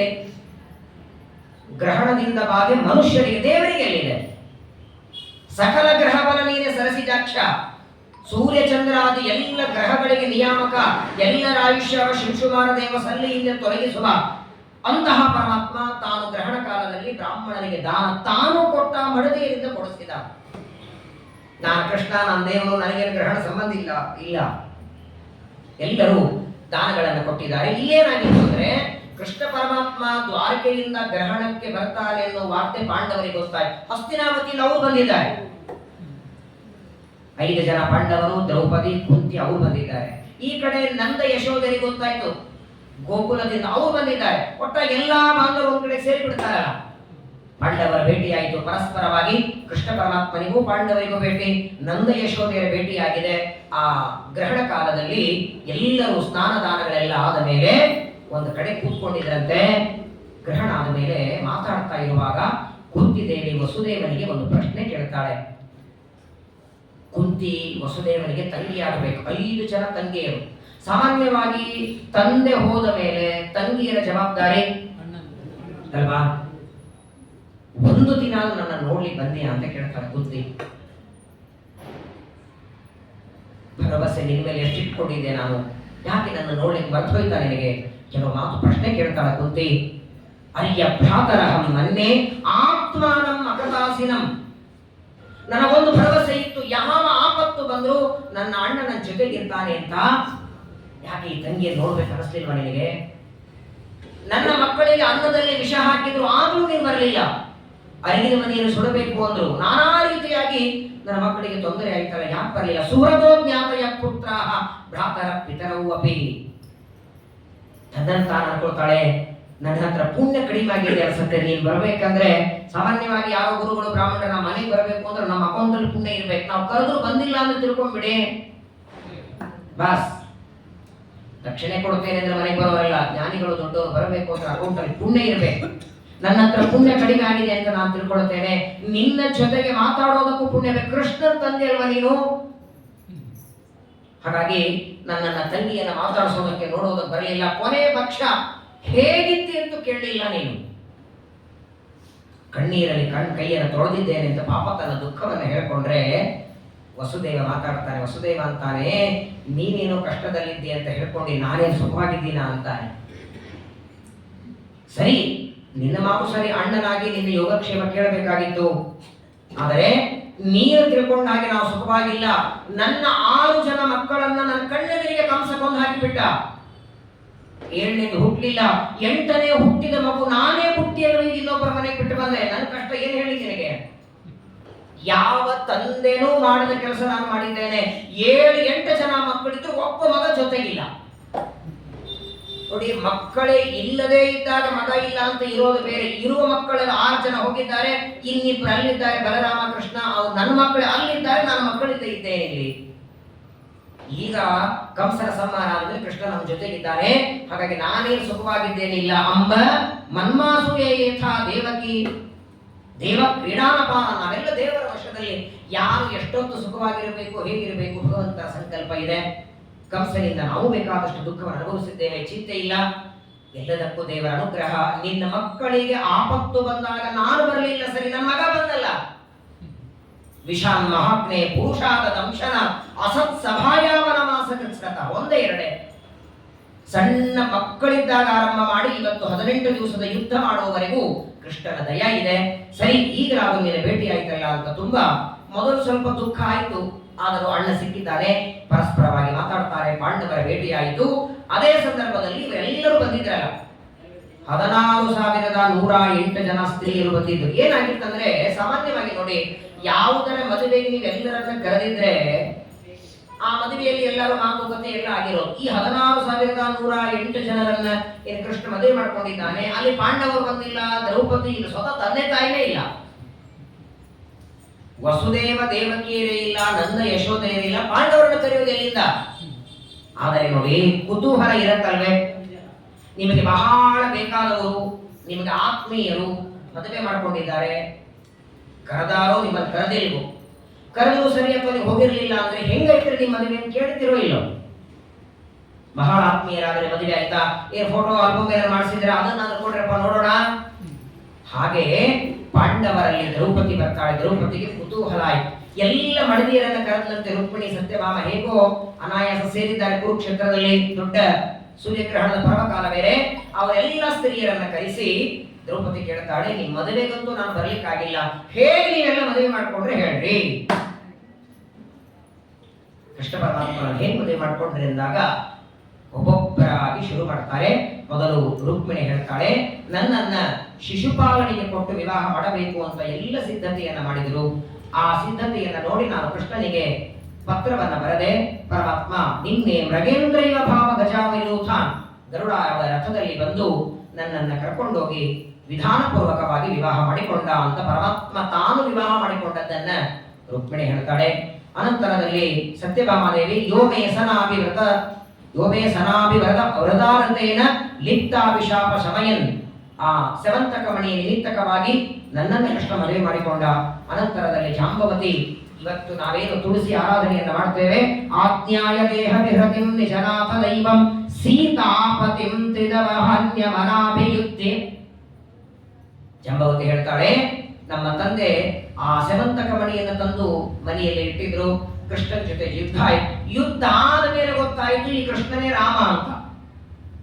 ತ್ರೇತಾಯುಗದಲ್ಲಿ ಯಾವ ರಾಮನ ಆರಾಧನೆಗಾಗಿ ಅವತಾರ ಮಾಡಿದ್ದು ಜಾಂಬುವಂತ, ಆ ಜಾಂಬುವಂತನ ಪರಮ ದೈವ ರಾಮನೇ ಕೃಷ್ಣ ಅಂತ ಗೊತ್ತಾಗಿ ನನ್ನನ್ನ ಪರಮಾತ್ಮನೆ ಕೊಟ್ಟು ವಿವಾಹ ಮಾಡಿದ್ರು. ಹೀಗೆ ಕಾಳಿಂದಿ, ಮಿತ್ರವಿಂದ, ನೀಲ, ಭದ್ರ, ಅದಾದ ಮೇಲೆ 16,100 ಜನ ಅವರು ಕೂಡ ತಮ್ಮ ವಿವಾಹ ಆದದ್ದನ್ನ, ನರಕಾಸುರನ ಬಂಧನದಲ್ಲಿ ಇರುವ ನಮ್ಮನ್ನ ಕೃಷ್ಣ ಬಿಡುಗಡೆಯನ್ನ ಮಾಡಿ ಈ ರೀತಿ ನಮ್ಮ ವಿವಾಹ ಮಾಡಿಕೊಂಡ ಅಂತ ಎಲ್ಲ ಸ್ತ್ರೀಯರು ತಮ್ಮ ವಿವಾಹದ ಬಗ್ಗೆ ತಿಳಿಸ್ತಾರೆ. ಒಂದು ಅರ್ಥದಲ್ಲಿ ಪ್ರಾಕ್ಟಿಕಲ್ ಆಗಿ ತೋರಿಸೇ ಬಿಟ್ಟೆಲ್ಲ ಅಲ್ಲಿ ಹೇಗಾಯ್ತು ನಿಮ್ದೆಲ್ಲ ಮದುವೆ ಅಂದ್ರೆ ಪ್ರತ್ಯೇಕವಾಗಿ ಕೂಡಿಸ್ಕೊಂಡು ಒಬ್ಬೊಬ್ಬರು ತಮ್ಮ ಮದುವೆಯ ಕಥೆಗಳನ್ನೆಲ್ಲ ಹೇಳ್ತಾರೆ. ಇದಾದ ಮೇಲೆ ಅದೇ ಕುರುಕ್ಷೇತ್ರದಲ್ಲಿ ಕೃಷ್ಣ ಇರುವಾಗ ಎಲ್ಲ ಋಷಿಗಳು ಬರ್ತಾರೆ. ವಸಿಷ್ಠ, ವಿಶ್ವಾಮಿತ್ರ, ಜಮದಗ್ನಿ, ಕಶ್ಯಪ, ಗೌತಮ, ಭರದ್ವಾಜ. ಕೃಷ್ಣ ಬಂದಿದ್ದಾನೆ, ಪಾಂಡವರು ಬಂದಿದ್ದಾರೆ. ದೊಡ್ಡ ಗ್ರಹಣದ ಪರ್ವಕಾಲ. ಎಲ್ಲ ಋಷಿಗಳಿಗೆ ಸ್ವಾಗತವನ್ನ ಮಾಡ್ತಾರೆ. ಯಾರ್ಯಾರು ಬಂದಿದ್ದಾರೆ ನೋಡಿ, ದ್ವೈಪಾಯನಃ, ನಾರದಶ್ಚ, ಚವನಃ, ದೇವಲಃ, ಅಸಿತಃ, ವಿಶ್ವಾಮಿತ್ರ, ಶತಾನಂದ, ಭರದ್ವಾಜ, ಗೌತಮ, ರಾಮ ಸಶಿಷ್ಯ ಭಗವಾನ್, ವಸಿಷ್ಠೋ, ಗಾಲವ, ಭೃಗು, ಪುರಸ್ತ, ಕಶ್ಯಪ, ಅತ್ರಿ, ಮಾರ್ಕಂಡೇಯ, ಬೃಹಸ್ಪತಿ ಎಲ್ಲರೂ ಬಂದಿದ್ದಾರೆ. ಮಹಾಮಹಾ ದಿಗ್ಗಜ ಋಷಿಗಳೆಲ್ಲ ಬರ್ತಾರೆ. ಆಗ ಕೃಷ್ಣ ಪರಮಾತ್ಮನಿಗೆ ವಸುದೇವ ಅಂತಾನೆ, ಗ್ರಹಣದ ಪರ್ವಕಾಲ, ಮೊದಲನೇದು ಕುರುಕ್ಷೇತ್ರ, ಋಷಿಗಳೆಲ್ಲ ಬಂದಿದ್ದಾರೆ, ಒಂದು ಯಜ್ಞ ಇಲ್ಲಿ ಮಾಡೋಣ ಅಂತ. ಗ್ರಹಣ ಪರ್ವಕಾಲದಲ್ಲಿ ಯಜ್ಞ ಮಾಡಬೇಕು. ನಮ್ಮಲ್ಲೆಲ್ಲ ಯಾಗ ಅಂದ್ರೆ ಏನು, ಮತ್ತೆ ನವಗ್ರಹ ಹೋಮನೆ. ಪ್ರಾಯ ಗ್ರಹಣ ಕಾಲದಲ್ಲಿ ಯಾರದು ಯಾವ ರಾಶಿಗೆ ಶಾಂತಿ ಇದೆ ಅವತ್ತು ರಾತ್ರಿಯಲ್ಲಿ ಮಾಡ್ತಾರೆ, ಮಾರ್ಗ ದಿನ ಮಾಡ್ತಾರೆ. ಆದರೆ ವಿಶೇಷವಾದ ದೊಡ್ಡದಾದ ಯಜ್ಞ ಋಷಿಗಳ ಸಮ್ಮುಖದಲ್ಲಿ ಆ ಯಜ್ಞಕ್ಕೆ ಸಾಕ್ಷಾತ್ ವೇದವ್ಯಾಸ ದೇವರು ಕೃಷ್ಣ ಪರಮಾತ್ಮ ಅಧ್ಯಕ್ಷ ಸ್ಥಾನದಲ್ಲಿದ್ದಾರೆ. ನಾವೆಲ್ಲ ಹೋಮ ಹವನ ಯಜ್ಞ ಮಾಡಿದರೆ ಎಲ್ಲೋ ಒಂದು ಕಲಶ ಇಟ್ಟು ದೇವರ ಆವಾಹನೆ ಮಾಡಿದ್ವಿ, ದೇವರೇ ಪ್ರತ್ಯಕ್ಷ ಕೂತಿದ್ದಾನೆ. ವಸುದೇವ ಯಜಮಾನನಾಗಿ ಕೂತಿದ್ದಾನೆ, ವಸಿಷ್ಠರ ಪುರೋಹಿತರಾಗಿ ಎಲ್ಲ ಋಷಿಮುನಿಗಳು ಸೇರಿ ಅದ್ಭುತವಾದಂತಹ ದಿವ್ಯವಾದ ಯಾವ ಪರಮಾತ್ಮ ಪ್ರತ್ಯಕ್ಷವಾಗಿ ಕೂತಿದ್ದಾನೆ ಅವನ ಪ್ರೀತಿಗಾಗಿ ಯಜ್ಞವನ್ನ ಮಾಡಿ ಆ ಕುರುಕ್ಷೇತ್ರದಲ್ಲಿ ಗ್ರಹಣದ ಆಚರಣೆಯನ್ನು ಮುಗಿಸ್ಕೊಂಡು ಮತ್ತೆ ದ್ವಾರಕಾ ಪಟ್ಟಣಕ್ಕೆ ಕೃಷ್ಣ ಬಂದಿದ್ದಾನೆ. ಈಗಾಗಲೇ ಪ್ರದ್ಯುಮ್ನನಿಗೆ ವಿವಾಹ ಆಗಿದೆ, ಪ್ರದ್ಯುಮ್ನನಿಗೆ ರತಿದೇವಿಯ ಜೊತೆಗೆ ವಿವಾಹ ಆಗಿದೆ. ಇದಲ್ಲದೆ ಇನ್ನೊಂದು ಮದುವೆಯನ್ನ ಪ್ರದ್ಯುಮ್ನ ಮಾಡಿಕೊಳ್ತಾನೆ. ಯಾರನ್ನ ಮಾಡಿಕೊಂಡ? ರುಕ್ಮಿಣಿಯ ಹಿರಿಯ ಅಣ್ಣ ರುಕ್ಮಿ ಇದ್ದಲ್ಲ, ಅವಳ ಮಗಳು ಚಾರುಮತಿ, ಅವಳನ್ನ ಪ್ರದ್ಯುಮ್ನ ಮದುವೆ ಮಾಡಿಕೊಂಡ ಅಂತ ಪರೀಕ್ಷಿತರಿಗೆ ಶುಕಾಚಾರ್ಯರು ಹೇಳಿದ ಕ್ಷಣ ಪರೀಕ್ಷಿತ ಗಾಬರಿ ಆಗ್ತಾನಲ್ಲ, ಸ್ವಾಮಿ ತಂಗಿಯನ್ನ ಕೃಷ್ಣ ಓಡಿಸ್ಕೊಂಡು ಹೋದದ್ದಕ್ಕೆ ತಂಗಿಯ ಮೇಲೆ ಕೋಪ, ಕೃಷ್ಣನ ಮೇಲೆ ಕೋಪ. ರುಕ್ಮಿಗೆ ಮೊದಲನೇದು ತಂಗಿಯನ್ನ ಓಡಿಸ್ಕೊಂಡು ಹೋದದ್ದು, ಎರಡನೇದು ತನ್ನ ತಲೆ ಓಡಿಸಿ ಅವಮಾನ ಮಾಡಿದ್ದು. ಇಷ್ಟೆಲ್ಲ ಅವಮಾನ ಮಾಡಿಸಿಕೊಂಡ ಮೇಲೆ ತನ್ನ ಶತ್ರುವಾದ ಕೃಷ್ಣನ ಮಗನಿಗೆ ಪ್ರದ್ಯುಮ್ನನಿಗೆ ಮಗಳನ್ನ ಕೊಟ್ಟ ಹೇಗೆ? ಯಾರು ಕೊಡಲ್ಲ. ಶತ್ರುಗಳ ಮನೆಗೆ ತಾವೇ ಹೋಗಲ್ಲ ಅಂದ ಮೇಲೆ ಇನ್ನ ಮಗಳನ್ನು ಕೊಟ್ಟು ವಿವಾಹ ಮಾಡೋದು ಹೇಗೆ? ಇದನ್ನ ನನಗೋಸ್ಕರ ಹೇಳಬೇಕು ಅಂತ ಮತ್ತೆ ಪರೀಕ್ಷಿತ ರಾಜರು ಪ್ರಶ್ನೆಯನ್ನ ಮಾಡಿದಾಗ ಆ ಕಥೆಯನ್ನ ಹೇಳ್ತಾರೆ. ಒಂದು ಸಲ ಏನಾಯ್ತು, ಕೃಷ್ಣ ಪರಮಾತ್ಮನ ಮಗನಾದ ಪ್ರದ್ಯುಮ್ನ ಯುದ್ಧ ಮಾಡೋದಕ್ಕೆ ಹೋಗಿದ್ದ. ತುಂಬಾ ಸುಂದರ ಕಾಮ ಅಲ್ವೇ, ದೇವತೆಗಳಲ್ಲಿ ಅತ್ಯಂತ ಚಲುವ. ನಾವು ಹೇಳ್ತೀವಲ್ಲ, ಸಾಕ್ಷಾತ್ ಮನ್ಮಥ. ಯಾರಲ್ಲಿ ಮನ್ಮಥನ ಅಂಶ ಇರತ್ತೆ ಅವನೇ ಎಷ್ಟು ಸುಂದರವಾಗಿರ್ತಾರೆ ಅಂದ ಮೇಲೆ ಇನ್ನು ಮನ್ಮಥನ ಸೌಂದರ್ಯ ಹೇಳಬೇಕಾ? ಆ ಮನ್ಮಥ ಯುದ್ಧಕ್ಕೆ ಹೋದಾಗ ಅಲ್ಲಿ ಈ ಚಾರುಮತಿಯ ಜೊತೆಗೆ ಗೆಳತನ ಆಗತ್ತೆ. ವಿಷಯ ಅವಳು ಬೇರೆ ಯಾರಲ್ಲ, ಮತ್ತೆ ಮೂಲ ರೂಪದ ರತಿದೇವಿನೇ. ದೇವತೆಗಳಿಗೆ, ದೇವತಾ ಸ್ತ್ರೀಯರಿಗೆ ಎಷ್ಟು ರೂಪ ಬೇಕಾದರೂ ತಗೊಳ್ಳಬಹುದು. ಅರ್ಜುನ ಉಲೂಪಿಯನ್ನು ವಿವಾಹ ಮಾಡಿಕೊಂಡಿದ್ದಾನೆ, ಚಿತ್ರಾಂಗದೆಯನ್ನು ವಿವಾಹ ಮಾಡಿಕೊಂಡಿದ್ದಾನೆ, ಕೃಷ್ಣನ ತಂಗಿ ಸುಭದ್ರೆ, ಮೂವರಲ್ಲೂ ತನ್ನ ಮೂಲ ರೂಪದ ಶಚಿದೇವಿನೇ. ಅನೇಕ ರೂಪ ತಗೊಳ್ಬಹುದು. ದೇವತೆ ರಾಕ್ಷಸರಿಗೆ ಇದೆ ಅಂತೆ. ಹಾಗಾಗಿ ಆ ಚಾರುಮತಿಯ ಜೊತೆಗೆ ಗೆಳತನಾಯಿತು. ವಿವಾಹದ ಪ್ರಸ್ತಾವವನ್ನ ಮಾಡುತ್ತಾರೆ. ವಾಸ್ತವಿಕವಾಗಿ ಶತ್ರುಗಳ ಮನೆಗೆ ಕನ್ಯೆಯನ್ನ ಕೊಡಬಾರದು. ಆದರೆ ರುಕ್ಮಿಗೆ ಒಂದು ಅಪೇಕ್ಷೆ ಇತ್ತು. ಏನಿದ್ದು ರುಕ್ಮಿಣಿಯ ಮೇಲೆ ಪರಮ ಪ್ರೀತಿ. ಸುಳ್ಳು ಹೇಳಬಾರದು. 5 ಜನ ಗಂಡು ಹುಡುಗರಾದ ಮೇಲೆ ತಂಗಿ ಹುಟ್ಟುವುದಕ್ಕೆ ತುಂಬಾ ಪ್ರೀತಿ. ಕೃಷ್ಣನ ಜೊತೆಗೆ ಓಡಿ ಹೋದದ್ದಕ್ಕೆ ಸ್ವಲ್ಪ ಮನಸ್ಸಿನಲ್ಲಿ ವೈಷಮ್ಯ ಇತ್ತು. ಆದರೆ ಈಗ ತಂಗಿಯ ಮನೆಗೆ ಮಗಳು ಹೋಗ್ತಾಳೆ ಅಂದ್ರೆ ಯಾಕೆ ಹೋಗಬಾರದು? ಒಂದು ಮನಸ್ಸಿನೊಳಗೆ ಅಪೇಕ್ಷೆ ಬಂತು. ಮತ್ತೆ ರುಕ್ಮಿಣಿಯ ಮನೆಗೆ ನಮ್ಮ ಕನ್ಯಾ ಹೋಗ್ತಾಳೆ ಅಂತ ಅಪೇಕ್ಷೆ ಪಟ್ಟಿದ್ದಾನೆ. ಇದೇ ಸಂದರ್ಭದಲ್ಲಿ ಬಾಣಾಸುರನ ಜೊತೆಗೆ ರುಕ್ಮಿಯ ಕೆಲವು ಮಾತುಗಳೆಲ್ಲ ನಡೀತಾರೆ. ಬಾಣಾಸುರ ಯಾರು ಗೊತ್ತಾ ನೋಡಿ? ಪ್ರಹ್ಲಾದರಾಜನ ಮಗ ವಿರೋಚನ. ವಿರೋಚನ ಬ್ರಹ್ಮದೇವರ ಹತ್ರ ಉಪದೇಶಕ್ಕೆ ಹೋಗಿದ್ದ. ಬ್ರಹ್ಮದೇವರು ಉಪದೇಶ ಮಾಡಿದ್ರು ತಲೆ ಜ್ಞಾನ ಬಂದಿರಲಿಲ್ಲ ಅವನಿಗೆ. ಅದೇ ವಿರೋಚನ ಮಗ ಬಲಿಚಕ್ರವರ್ತಿ. ಬಲಿಚಕ್ರವರ್ತಿಗೆ 100 ಜನ ಗಂಡು ಮಕ್ಕಳು, ಅದರಲ್ಲಿ ಹಿರಿ ಮಗನೇ ಈ ಬಾಣಾಸುರ. ಈ ಬಾಣಾಸುರನಿಗೆ ಒಬ್ಬಳು ಮಗಳಿದ್ದಾಳೆ, ಉಷಾದೇವಿ ಅಂತ. ಆ ಉಷಾದೇವಿಯನ್ನ ಪ್ರದ್ಯುಮ್ನನ ಮಗನಾದ ಅನಿರುದ್ಧನಿಗೆ ಕೊಟ್ಟು ಮದುವೆ ಮಾಡ್ತಾನೆ. ಅಂದ್ರೆ ಕೃಷ್ಣ ದೈತ್ಯರ ಸಂಹಾರ ಅದಕ್ಕೆ ನೋಡಿ, ಯಾವುದೇ ಅವತಾರದಲ್ಲಿ ದೈತ್ಯರ ಜೊತೆಗೆ ಸಂಬಂಧ ದೇವರು ಬೆಳೆಸಿಕೊಂಡಿಲ್ಲ. ಒಂದು ಸೋದರ ಮಾವ ಕಂಸ ಸ್ವತಃ ತನ್ನ ಮಗ ಪ್ರದ್ಯುಮ್ನನ ಮಾವ ರುಕ್ಮಿ, ತನ್ನ ಮೊಮ್ಮಗನಾದ ಅನಿರುದ್ಧನ ಮಾವ ಬಾಣಾಸುರ. ಅಸುರರ ದೈತ್ಯರ ಸಂಬಂಧ ಇದ್ದದ್ದೇ ಕೃಷ್ಣಾವತಾರದಲ್ಲಿ ಅನ್ನೋದಕ್ಕಾಗೇನೆ ಇಂಥ ಕೃಷ್ಣನಿಗೆ ಯಾಕೆ ಅಗ್ರ ಪೂಜೆ ಮಾಡ್ತೀರಿ ಅಂತ ಶಿಶುಪಾಲ ಒದರದ್ದು. ರಾಮಾವತಾರದಲ್ಲಿ ಅಸುರರ ಜೊತೆ ಸಂಬಂಧ ಇಲ್ಲ, ಇನ್ಯಾವ ಅವತಾರದಲ್ಲೂ ಇಲ್ಲ. ಗೊಂದಲದ ಅವತಾರ ಅಂದ್ರೆ ಕೃಷ್ಣಾವತಾರ. ಏನಾಯ್ತು? ಆ ಚಾರುಮತಿ ರುಕ್ಮಿಣಿಯ ಮಗಳ ವಿವಾಹ, ದೊಡ್ಡದಾದಂತಹ ವಿವಾಹದ ಉತ್ಸವ ನಡೆದಿದೆ. ಹಿಂದೆಲ್ಲ ವಿವಾಹ ಕಾಲದಲ್ಲಿ, ವಿವಾಹದ ಮದುವೆಯಲ್ಲಿ ಹಿಂದಿನ ದಿನ ರಾತ್ರಿ ಅಥವಾ ವಿವಾಹದ ದಿನ ರಾತ್ರಿ ಜೂಜಾಟ ಆಡ್ತೀವಿ. ಈಗಲೂ ಅನೇಕ ಕಡೆ ಆ ಪದ್ಧತಿ ಇದೆ, ಆಯಾ ದೇಶಕಾಲದ ಪದ್ಧತಿ. ಈಗ ಬೇರೆ ಆಡ್ತಾರೆ ತಿಳ್ಕೊಳ್ಳಿ. ಯಾಕಂದ್ರೆ ಪ್ರಜಾಹಿತೆ ಹಿ ಯತ್ಕುಲೆ ಯಥಾಯುಗಂ ಯಥಾವಯ, ಯುಗ ಚಕ್ರಕ್ಕೆ ತಕ್ಕಂತೆ. ಅವಾಗ ಏನಾಯ್ತಂದ್ರೆ ದೊಡ್ಡದಾದಂತಹ ಜೂಜಾಟದ ಸಾಮಗ್ರಿಗಳೆಲ್ಲ ತಂದಿದ್ದಾರೆ. ಒಂದು ಕಡೆಗೆ ರುಕ್ಮಿ ಕೂತಿದ್ದಾನೆ, ಇನ್ನೊಂದು ಕಡೆಗೆ ಆ ಸಂದರ್ಭದ ಏನಾಯ್ತು, ಕಲಿಂಗ ದೇಶದ ರಾಜ ಏನಿಗೆ ಹೆಂಗಾಗಿದೆ ಗೊತ್ತಾ, ಮದುವೆಗೆ ಕೃಷ್ಣನ ಮಗನಾದ ಪ್ರದ್ಯುಮ್ನನಿಗೆ ರುಕ್ಮಿಯ ಮಗಳನ್ನು ಕೊಟ್ಟು ಮದುವೆ ಮಾಡಬೇಕು. ಮಗನ ಮದುವೆ ಅಂತ ಕೃಷ್ಣನ ಬಳಗದವರು ಬಂದಿದ್ದಾರೆ, ಮಗಳ ಮದುವೆ ಅಂತ ರುಕ್ಮಿಯರು ಬರಬೇಕಲ್ಲ. ಹಾಗಾಗಿ ರುಕ್ಮಿಯ ತನ್ನ ಎಲ್ಲಾ ರೈತರಿಗೆ ಆಮಂತ್ರಣ ಕೊಟ್ಟಿದ್ದ. ಕಲಿಂಗ ದೇಶದ ರಾಜರೆಲ್ಲ ಬಂದಿದ್ದಾರೆ, ರುಕ್ಮಿಯ ಪರಮ ಮಿತ್ರರು. ಆದರೆ ಅವರೆಲ್ಲರೂ ಕೃಷ್ಣ ದ್ವೇಷಿಗಳು, ಕೃಷ್ಣ ಬಲರಾಮರ ದ್ವೇಷಿಗಳು. ಅದು ಬಂದಿದ್ದಾರೆ ಈಗ ಮದುವೆ ಕರೆದದ್ದಕ್ಕೆ. ಅವತ್ತು ಮದುವೆಯ ದಿನ ರಾತ್ರಿ ದೊಡ್ಡದಾದ ಜೂಜಾಟದ ಕಾರ್ಯಕ್ರಮ ನಡೀತಿದೆ, ಜೂಜಾಡ್ತಿದ್ದಾರೆ. ಆ ಜೂಜಿನ ಸುಮ್ಮನೆ ಎಲ್ಲ ಹಣ ಹಚ್ಚಿ ದುಡ್ಡು ಇಟ್ಟು ಜೂಜಾಟ ಆಡ್ತಿದ್ದಾರೆ. ಎಲ್ಲರೂ ಜೂಜಾಟ ಆಡುವಾಗ ಬಲರಾಮ ದೇವರನ್ನ ಕರೀತಾರೆ, ನೀವು ಬನ್ನಿ.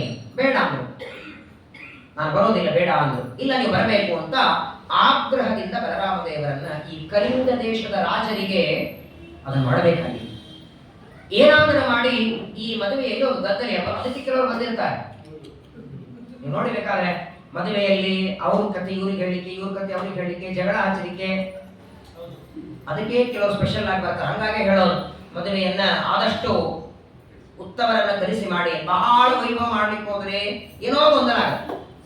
ಸಹಜವಾಗಿ ಮದುವೆ ನಡೀತಿದೆ, ಯಾವ ತೊಂದರೆಗಳಿರಲಿಲ್ಲ. ಆ ಜೂಜಾಟ ಬೇಡ ಬೇಡ ಅಂದ್ರು ಬಲರಾಮ ದೇವರು ಬರ್ತಾರೆ, ಜೂಜಾಟ ಶುರುವಾಯಿತು. ಜೂಜಾಟ ಆಡುವಾಗ ಕಳಿಂಗ ದೇಶದ ರಾಜರೆಲ್ಲ ಬಲರಾಮ ದೇವರ ಕಡೆ, ರುಕ್ಮಿಯ ಕಡೆಗೆ ಇದ್ದಾರೆ, ದೇವತೆಗಳೆಲ್ಲ ಬಲರಾಮ ದೇವರ ಕಡೆಗಿದ್ದಾರೆ. ಜೂಜಾಯಿತು. ಮೊದಲು 10,000 ವರಾಹದ ನಾಣ್ಯಗಳನ್ನ ಇಡ್ತಾರೆ, ಅದನ್ನ ಗೆದ್ದು ಬಿಟ್ಟರು. ಯಾರು? ರುಕ್ಮಿ. ಗೆದ್ದಾಕ್ಷಣ ಯಾವಾಗಲೂ ನೋಡಿ, ಎದುರಿಗಿರುವ ವ್ಯಕ್ತಿ ಗೆದ್ರೆ ಮುಂದಿನ ಚಾನ್ಸ್ ಇವನಿಗೂ ಬರುತ್ತಲ್ಲ. ಆ ಕಳಿಂಗ ದೇಶದ ರಾಜರನ್ನು ಜೋರಾಗಿ ನಕ್ಕಿ ಬಿಡುತ್ತಾರೆ.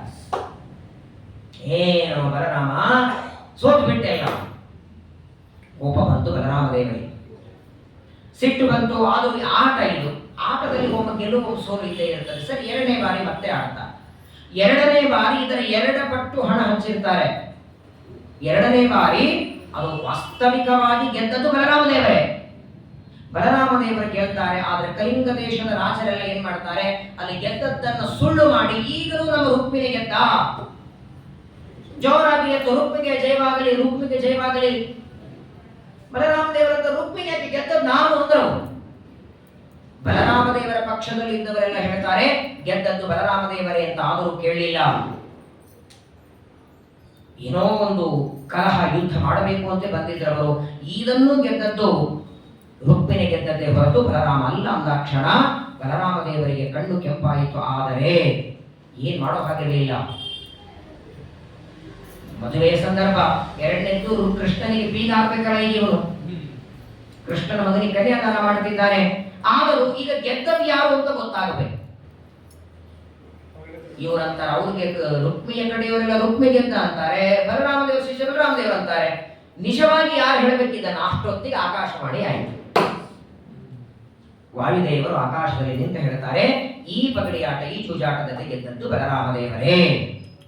ಬಲರಾಮ ದೇವರೇ ಗೆದ್ದದ್ದು ಅಂತ ಆಕಾಶವಾಣಿ ಆದ ಮೇಲೂ ಕಳಿಂಗ ದೇಶದ ರಾಜರಿಗೆಲ್ಲ ಒಂದು ರುಕ್ಮಿಯ ಮೇಲೆ ದೊಡ್ಡ ಅಭಿಮಾನ. ನಮ್ಮ ರುಕ್ಮಿಣಿ ಗೆದ್ದ, ರುಕ್ಮಿಣಿ ಗೆದ್ದ ಅಂತ ಎಲ್ಲರ ಅನ್ನುವಾಗ ಆ ಜೂಜಾಟ ಆಡುವ ದೊಡ್ಡ ಮಣಿ ಇತ್ತು, ಅದನ್ನು ಎತ್ತಿ ರುಕ್ಮಿ ತಲೆಯಲ್ಲಿ ಹಾಕ್ಬಿಟ್ಟ. ಇತಿಶ್ರೀ ಸತ್ಯ ಹೋಗ್ಬಿಟ್ಟ ಅವನು. ಮದುವೆ ಆಯ್ತು. ಬಲರಾಮ ದೇವರ ಕೋಪಕ್ಕೆ ಬಲಿಯಾಗಿ, ಅವರ ಭಯಾನಕವಾದ ಕೋಪಕ್ಕೆ ಬಲಿಯಾಗಿ ರುಕ್ಮಿಯನ್ನ ಸಂಹಾರ ಮಾಡಿಬಿಡ್ತಾರೆ. ಇದೇ ರುಕ್ಮಿಗೆ ತಲೆ ಬೋಳಿಸಿ ಕೃಷ್ಣ ಅವಮಾನ ಮಾಡಿದ್ದಕ್ಕೆ ಕೋಪ ಮಾಡಿಕೊಂಡಿದ್ರು. ಹಿಂದೆ ಕೋಪ ಮಾಡಿಕೊಂಡು 6 ತಿಂಗಳು ಮಾತು ಬಿಟ್ಟಿದ್ರು. ಈಗ ತಾವೇ ಆ ರುಕ್ಮಿಯನ್ನ ಸಂಹಾರ ಮಾಡಿಬಿಡ್ತಾರೆ. ಮದುವೆ ಮನೆ ಸ್ಮಶಾನ ಆಗಿ ಹೋಯಿತು. ಯಾವಾಗ ರುಕ್ಮಿಯನ್ನ ಬಲರಾಮ ದೇವರು ಕೊಂದಾಕಿ ಬಿಡ್ತಾರೋ ಮತ್ತೆ ದೈತ್ಯರಲ್ಲಿ ಕಲಹ ಶುರುವಾಯಿತು.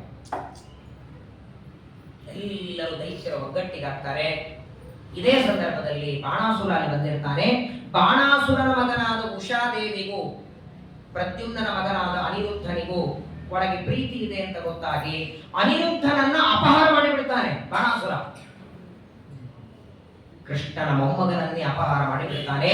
ಬಾಣಾಸುರನನ್ನ ಪರಮಾತ್ಮ ಅನಿವಾರ್ಯವಾಗಿ ಕೊಲ್ಲಬೇಕಾಯಿತು. ವಾಸ್ತವಿಕವಾಗಿ ಬಲಿಚಕ್ರವರ್ತಿಯ ಮಗ. ಆದರೆ ನೋಡಿ, ದೈತ್ಯರ ಕುಲದಲ್ಲೇನೆ ಪ್ರಹ್ಲಾದನ ನಂತರದಲ್ಲಿ ಸಾತ್ವಿಕನು ಬಲಿರಾಜ. ಪ್ರಹ್ಲಾದನ ಮಗನು ಬರಲಿಲ್ಲ, ಬಲಿರಾಜನ ಮಗ ಈ ಬಾಣಾಸುರನು ಸಾತ್ವಿಕ ಬರಲಿಲ್ಲ. ಆದರೆ ಮುಂದೆ ಯಾವಾಗ ಭಗವಂತ ಅವನ ಬಾಹುಗಳನ್ನು ಕತ್ತರಿಸ್ತಾನೆ, ಮಗಳನ್ನ ಕೊಟ್ಟು ವಿವಾಹವನ್ನ ಮಾಡ್ತಾನೆ, ಅನಂತರದಲ್ಲಿ ಪರಮಾತ್ಮ ಆ ಪ್ರದ್ಯುಮ್ನನ್ನ ದ್ವಾರಕಾಪಟ್ಟಣಕ್ಕೆ ಕರ್ಕೊಂಡು ಬರ್ತಾನೆ. ಹೀಗೆ ಪ್ರದ್ಯುಮ್ನ ಮತ್ತು ಅನಿರುದ್ಧರ ವಿವಾಹದ ಕಥೆಯನ್ನ ಶುಕಾಚಾರ್ಯರು ಪರೀಕ್ಷಿತನಿಗೆ ನಿರೂಪಣೆ ಮಾಡ್ತಿದ್ದಾರೆ. ಇದಾದ ಮೇಲೆ ಒಂದು ದಿನ ಶ್ರೀಕೃಷ್ಣ ಪರಮಾತ್ಮ ದ್ವಾರಕಾಪಟ್ಟಣದಲ್ಲಿ ಪ್ರಾತಃ ಕಾಲ ತನ್ನ ಸ್ನಾನ ಅನೇಕವೆಲ್ಲ ಮುಗಿಸಿ ಮಕ್ಕಳಿಗೆ ಪಾಠ ಮಾಡುತ್ತಿದ್ದ. ದೇವಲೋಕದಿಂದ ನಾರದರು ಬರ್ತಾರೆ. ನಾರದರು ಇಂದ್ರದೇವರು ಇಬ್ಬರೂ ಬಂದಿದ್ದಾರೆ ದ್ವಾರಕಾಪಟ್ಟಣಕ್ಕೆ. ಕೃಷ್ಣ ಪರಮಾತ್ಮನಿಗೆ ಪ್ರಾರ್ಥನೆ ಮಾಡ್ತಾರೆ, ಸ್ವಾಮಿ, ದೊಡ್ಡ ಒಂದು ಆಪತ್ತಿನಲ್ಲಿ ನಾವೆಲ್ಲ ಸಿಕ್ಕು ಬಿದ್ದಿದ್ದೇವೆ, ಏನಾಗಿದೆ? ಪರಮಾತ್ಮ ಹೇಳ್ತಾನೆ, ಈಗಾಗಲೇ ಅನೇಕ ದುಷ್ಟ ದೈತ್ಯರನ್ನ ನೀನು ಸಂಹಾರ ಮಾಡಿದ್ದಿ. ಯಾವ ದೈತ್ಯರನ್ನ ಸಂಹಾರ ಮಾಡಿದ್ದಿ ಅವರೆಲ್ಲರೂ ತಮ್ಮ ತಮ್ಮ ಬಳಗದವರನ್ನ ಕರ್ಕೊಂಡು ಇನ್ನಷ್ಟು ನಿನ್ನ ಮೇಲೆ ಕೋಪ ಮಾಡಿಕೊಂಡು ದ್ವಾರಕಾಪಟ್ಟಣಕ್ಕೆ ಬರಬೇಕು, ವೃತ್ತಿಗೆ ಹಾಕಬೇಕು. ಏನ್ ಮಾಡಬೇಕು ಗೊತ್ತಾಗ್ತಿಲ್ಲ ಅಂತ ನಾರದರು ಇಂದ್ರದೇವರನ್ನು ಇಷ್ಟು ಮಾತಾಡುತ್ತಿದ್ದಾರೆ. ನಾರದರು ಇಂದ್ರದೇವರು ಮಾತಾಡುವಾಗ ಅದೇ ಸಂದರ್ಭದಲ್ಲಿ ಅನೇಕ ರಾಜರು ಬಂದರು, ನೂರಾರು ಜನ ರಾಜರು. ಪರಮಾತ್ಮ ಇವರೆಲ್ಲ ಬಂದಿದ್ದಾರೆ, ಏನ್ ಕೇಳುವಂತರು? ಎಲ್ಲರೂ ಒಂದು ನಮಸ್ಕಾರ ಮಾಡ್ತಾರೆ, ಸ್ವಾಮಿ, ನಾವು ಒಂದು ಆಪತ್ತಿನಲ್ಲಿದ್ದೇವೆ, ನಿಮಗೇನಾಯಿತು? ಕೃಷ್ಣ ಪರಮಾತ್ಮ ಅವರೆಲ್ಲ ರಾಜರು ಹೇಳ್ತಾರೆ, 16,108 ಜನ ಸ್ತ್ರೀಯರನ್ನ ಮದುವೆ ಮಾಡಿಕೊಂಡಿದ್ದಿ, ಇವರೆಲ್ಲರ ತಂದೆಯರನ್ನ ಜರಾಸಂಧ ಬಂಧನದಲ್ಲಿ ಇಟ್ಟಿದ್ದ, ನಿನ್ನ ಮಾವಂದರನ್ನ ನಾಳೆ ನಡೆಯುವ ಯಜ್ಞದಲ್ಲಿ ಅವರಿಗೆಲ್ಲ ಬಲಿ ಕೊಡ್ತಾನೆ. ಒಂದು ಈ ರುಕ್ಮಿ ಸತ್ತ ಮೇಲೆ ನಾನು ಹಿಂದೆ ಒಂದು ಮಾತಾಡಿದ್ದೆ, ರುಕ್ಮಿಗೂ ಜರಾಸಂಧನಿಗೂ ಅಪ್ಪಟ ಗೆಳೆತನ ಇತ್ತು ಅನ್ನೋದಕ್ಕಾಗಿಯೇ ರುಕ್ಮಿಣಿಯನ್ನ ಶಿಶುಪಾಲನಿಗೆ ಕೊಡೋ ವಿಚಾರ ಮಾಡಿದ್ರು. ರುಕ್ಮಿ ಸತ್ತ ಮೇಲೆ ಜರಾಸಂಧನಿಗೆ ತುಂಬಾ ಕೋಪ ಬಂದಿತ್ತು, ಏನಾದ್ರೂ ಮಾಡಿ ಈ ಬಾರಿ ಕೃಷ್ಣನನ್ನು ಹೊಡಿಬೇಕು ಅಂತ. ಜರಾಸಂಧನನ್ನ ಯುದ್ಧದಲ್ಲಿ ಸಾಯಿಸಬೇಕು, ಅವನನ್ನು ಏನಾದ್ರೂ ಮಾಡಬೇಕು ಅಂತ ಹೇಳೋದಕ್ಕೆ ನಾರದ ಬಂದಿದ್ದಾರೆ. ಇವರೆಲ್ಲರೂ ಬಂದದ್ದು ಜರಾಸಂಧನಿಂದಲೇ ತೊಂದರೆ ಹಾಕೊಂಡು ಬಂದಿದ್ದಾರೆ. ಇದೇ ಹೊತ್ತಿಗೆ ಧರ್ಮರಾಜನು ಬಂದ. ಕಟ್ಟಿಟ್ಟಾಗಿ 3 ಜನ ಬಂದಿದ್ದಾರೆ. ಧರ್ಮರಾಜ ಬರ್ತಾನೆ, ಕೃಷ್ಣ ಪರಮಾತ್ಮನಿಗೆ ನಮಸ್ಕಾರ ಮಾಡಿದ, ಸ್ವಾಮಿ, ನಿನ್ನ ಅನುಗ್ರಹದಿಂದ ಅನೇಕ ಬಾರಿ ದೊಡ್ಡ ದೊಡ್ಡ ಯಾಗಗಳನ್ನ ಅಶ್ವಮೇಧ ಯಾಗ ಎಲ್ಲ ಮಾಡಿದ್ದೇವೆ, ಈಗ ರಾಜಸೂಯ ಯಾಗ ನಿನ್ನ ಅನುಗ್ರಹದಿಂದ ನಡಿಬೇಕು. ಕೃಷ್ಣ ಅಂತ ಪರ್ಫೆಕ್ಟ್ ಅಂತ ಇದು ಅದೇನೋ ಗಾದೆ ಮಾತಿದೆಯಲ್ಲ, ಹಾ, ಪಾಂಡವರು ರಾಜಸೂಯ ಯಾಗಕ್ಕಾಗಿ ಬಂದಿದ್ದಾರೆ. ರಾಜಸೂಯ ಯಾಗ ಆಗಬೇಕು, ಜರಾಸಂಧ ಸಾಯಬೇಕು. ಜರಾಸಂಧ ಸತ್ರೆ ಅವರ ಮಾವಂದ್ರ ಬಿಡುಗಡೆನೂ ಆಗತ್ತೆ, ಈ ಇಂದ್ರದೇವರು ತಂದ ಸಮಸ್ಯೆನೂ ಪರಿಹಾರವಾಗತ್ತೆ ಅಂತ ದೇವರು ವಿಚಾರ ಮಾಡಿ ಒಂದೇ ಮಾತಿನ ಹೇಳಿಬಿಟ್ಟ, ನಿಮ್ ಸಮಸ್ಯೆನೂ ಪರಿಹಾರ ಮಾಡ್ತೇನೆ, ರಾಜಸೂಯ ಯಾಗನೂ ಮಾಡ್ತೇನೆ. ನಾರದರಿಗೆ ಇಂದ್ರದೇವರಿಗೆ ಹೇಳಿದ, ನಿಮ್ಮ ಸಮಸ್ಯೆನೂ ಎಲ್ಲ ಪರಿಹಾರ ಮಾಡ್ತೇನೆ ಅಂತ ಹೇಳಿ ಕಳಿಸಿ ಬಿಡ್ತಾನೆ. ರಾಜಸೂಯ ಯಾಗದ ಅದ್ಭುತ ವಿಚಾರಗಳನ್ನ ನಾಳೆ ದಿನ ಶ್ರವಣ ಮಾಡೋಣ. ನಾಳೆಗೆ ದಶಮ ಸ್ಕಂದದ ಮಂಗಲ ಮಹೋತ್ಸವ. ಯಾವಾಗಲೂ ನೋಡಿ, ಯಾವುದೇ ಗ್ರಂಥ ಒಂದು ನಾವು ಮುಗಿಸ್ಬೇಕು, ತಾನಾಗಿ ಮುಗಿಬೇಕು, ತಾನಾಗಂತೂ ಮುಗಿಯಲ್ಲ, ಸಮುದ್ರ ಇದ್ದ ಹಾಗೆ. ಹಾಗಾಗಿ ಆ ಕೃಷ್ಣ ಪರಮಾತ್ಮನ ಚರಿತ್ರೆಯ ಕೊನೆ ಭಾಗ ದಶಮ ಸ್ಕಂದದ ಪ್ರವಚನ ಮಂಗಳ ಮಹೋತ್ಸವ ನಾಳೆಗೆ ಪಾರಣಿಯಾದ ಮೇಲೆ ಸರಿಯಾಗಿ 11 ಗಂಟೆಗೆ ಶುರುವಾಗುತ್ತೆ. ಸಾಯಂಕಾಲ ತುಳಸಿ ವಿವಾಹ ನೀವೆಲ್ಲ ಮಾಡಬೇಕಾದ್ದರಿಂದ ಪರಮಾತ್ಮನ ಆ ದಶಮ ಸ್ಕಂದದ ಕೊನೆ ಭಾಗವನ್ನು ಶ್ರವಣ ಮಾಡಿ ಎಲ್ಲರಿಗೂ ಕೃಷ್ಣ ಪರಮಾತ್ಮನ ಅನುಗ್ರಹ ಆಗಲಿ ಅಂತ ಪರಮಾತ್ಮನಲ್ಲಿ ಪ್ರಾರ್ಥನೆಯನ್ನು ಮಾಡಿ ದಶಮ ಸ್ಕಂದ ಮುಗಿಸಿ ಏಕಾದಶ ದ್ವಾದಶ ಸ್ಕಂದಗಳನ್ನ ವಿಶೇಷವಾಗಿ ನೈಮಿಷಾರಣ್ಯದಲ್ಲಿ ಶ್ರವಣ ಮಾಡಿ ಕಳೆದ ಕಾರ್ತಿಕ ಮಾಸದಿಂದ ಈ 1 ವರ್ಷದವರೆಗೆ ನಡೆದ ಸಂಪೂರ್ಣ ಭಾಗವತ ಪ್ರವಚನದ ಒಂದು ಪುಷ್ಪವನ್ನ ಅದು ಭಗವಂತನ ಪಾದಗಳಲ್ಲಿ ನೈಮಿಷಾರಣ್ಯದಲ್ಲಿ ಸಮರ್ಪಣೆಯನ್ನು ಮಾಡೋಣ. ನಾಳೆಗೆ ಪ್ರವಚನ ಬೆಳಗ್ಗೆ ಮಂಗಳ ಆದ ಮೇಲೆ ಮತ್ತೆ ನಮ್ದು ನಿಮ್ದು ಭೇಟಿ 7ನೇ ತಾರೀಕು. ಇಲ್ಲೇ ಬಂದಿದ್ದಾರೆ, ಇಲ್ಲೇ ಬಂದು 1 ಗಂಟೆಗೆ ಬರ್ತೇನೆ. ಮಂಗಳಾರತಿಯನ್ನು ಮಾಡಿ ದೇವರ ಪ್ರಾರ್ಥನೆ ಮಾಡಿ ಇಲ್ಲಿಂದ ಎಲ್ಲರೂ ಯಾತ್ರೆಯನ್ನು ಶುರು ಮಾಡೋಣ. ವಿಶೇಷವಾಗಿ ನೀನು ಹೇಳಿದಲ್ಲ, ಪಾರಿಜಾತ ಹರಂ ಹರಿ, ಪಾರಿಜಾತ ಹರಣ ಮಾಡಿ ತಾನು ಪ್ರಯಾಣ ಮಾಡಿದ ಪರಮಾತ್ಮನನ್ನ ಸ್ಮರಣೆ ಮಾಡಿದರೆ ನಮ್ಮ ಪ್ರಯಾಣ ದೇವರು ನಿರ್ವಿಘ್ನವಾಗಿ ಮಾಡುತ್ತಾನೆ. ಹಾಗಾಗಿ ಎಲ್ಲರಿಗೂ ವಿಶೇಷವಾಗಿ ಕೃಷ್ಣ ಪರಮಾತ್ಮ ಅನುಗ್ರಹ ಆಗಲಿ, ತುಳಸಿ ಅನುಗ್ರಹ ಆಗಲಿ.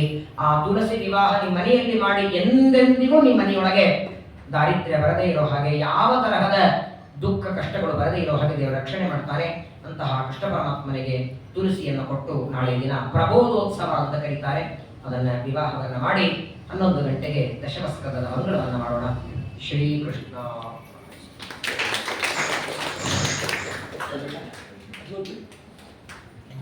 ವಿಶ್ವಾವಸು ನಾಮ ಸಂವತ್ಸರ ದಕ್ಷಿಣಾಯನ ಶರದ್ ಋತು ಕಾರ್ತಿಕ ಮಾಸ ನಾಳೆಗೆ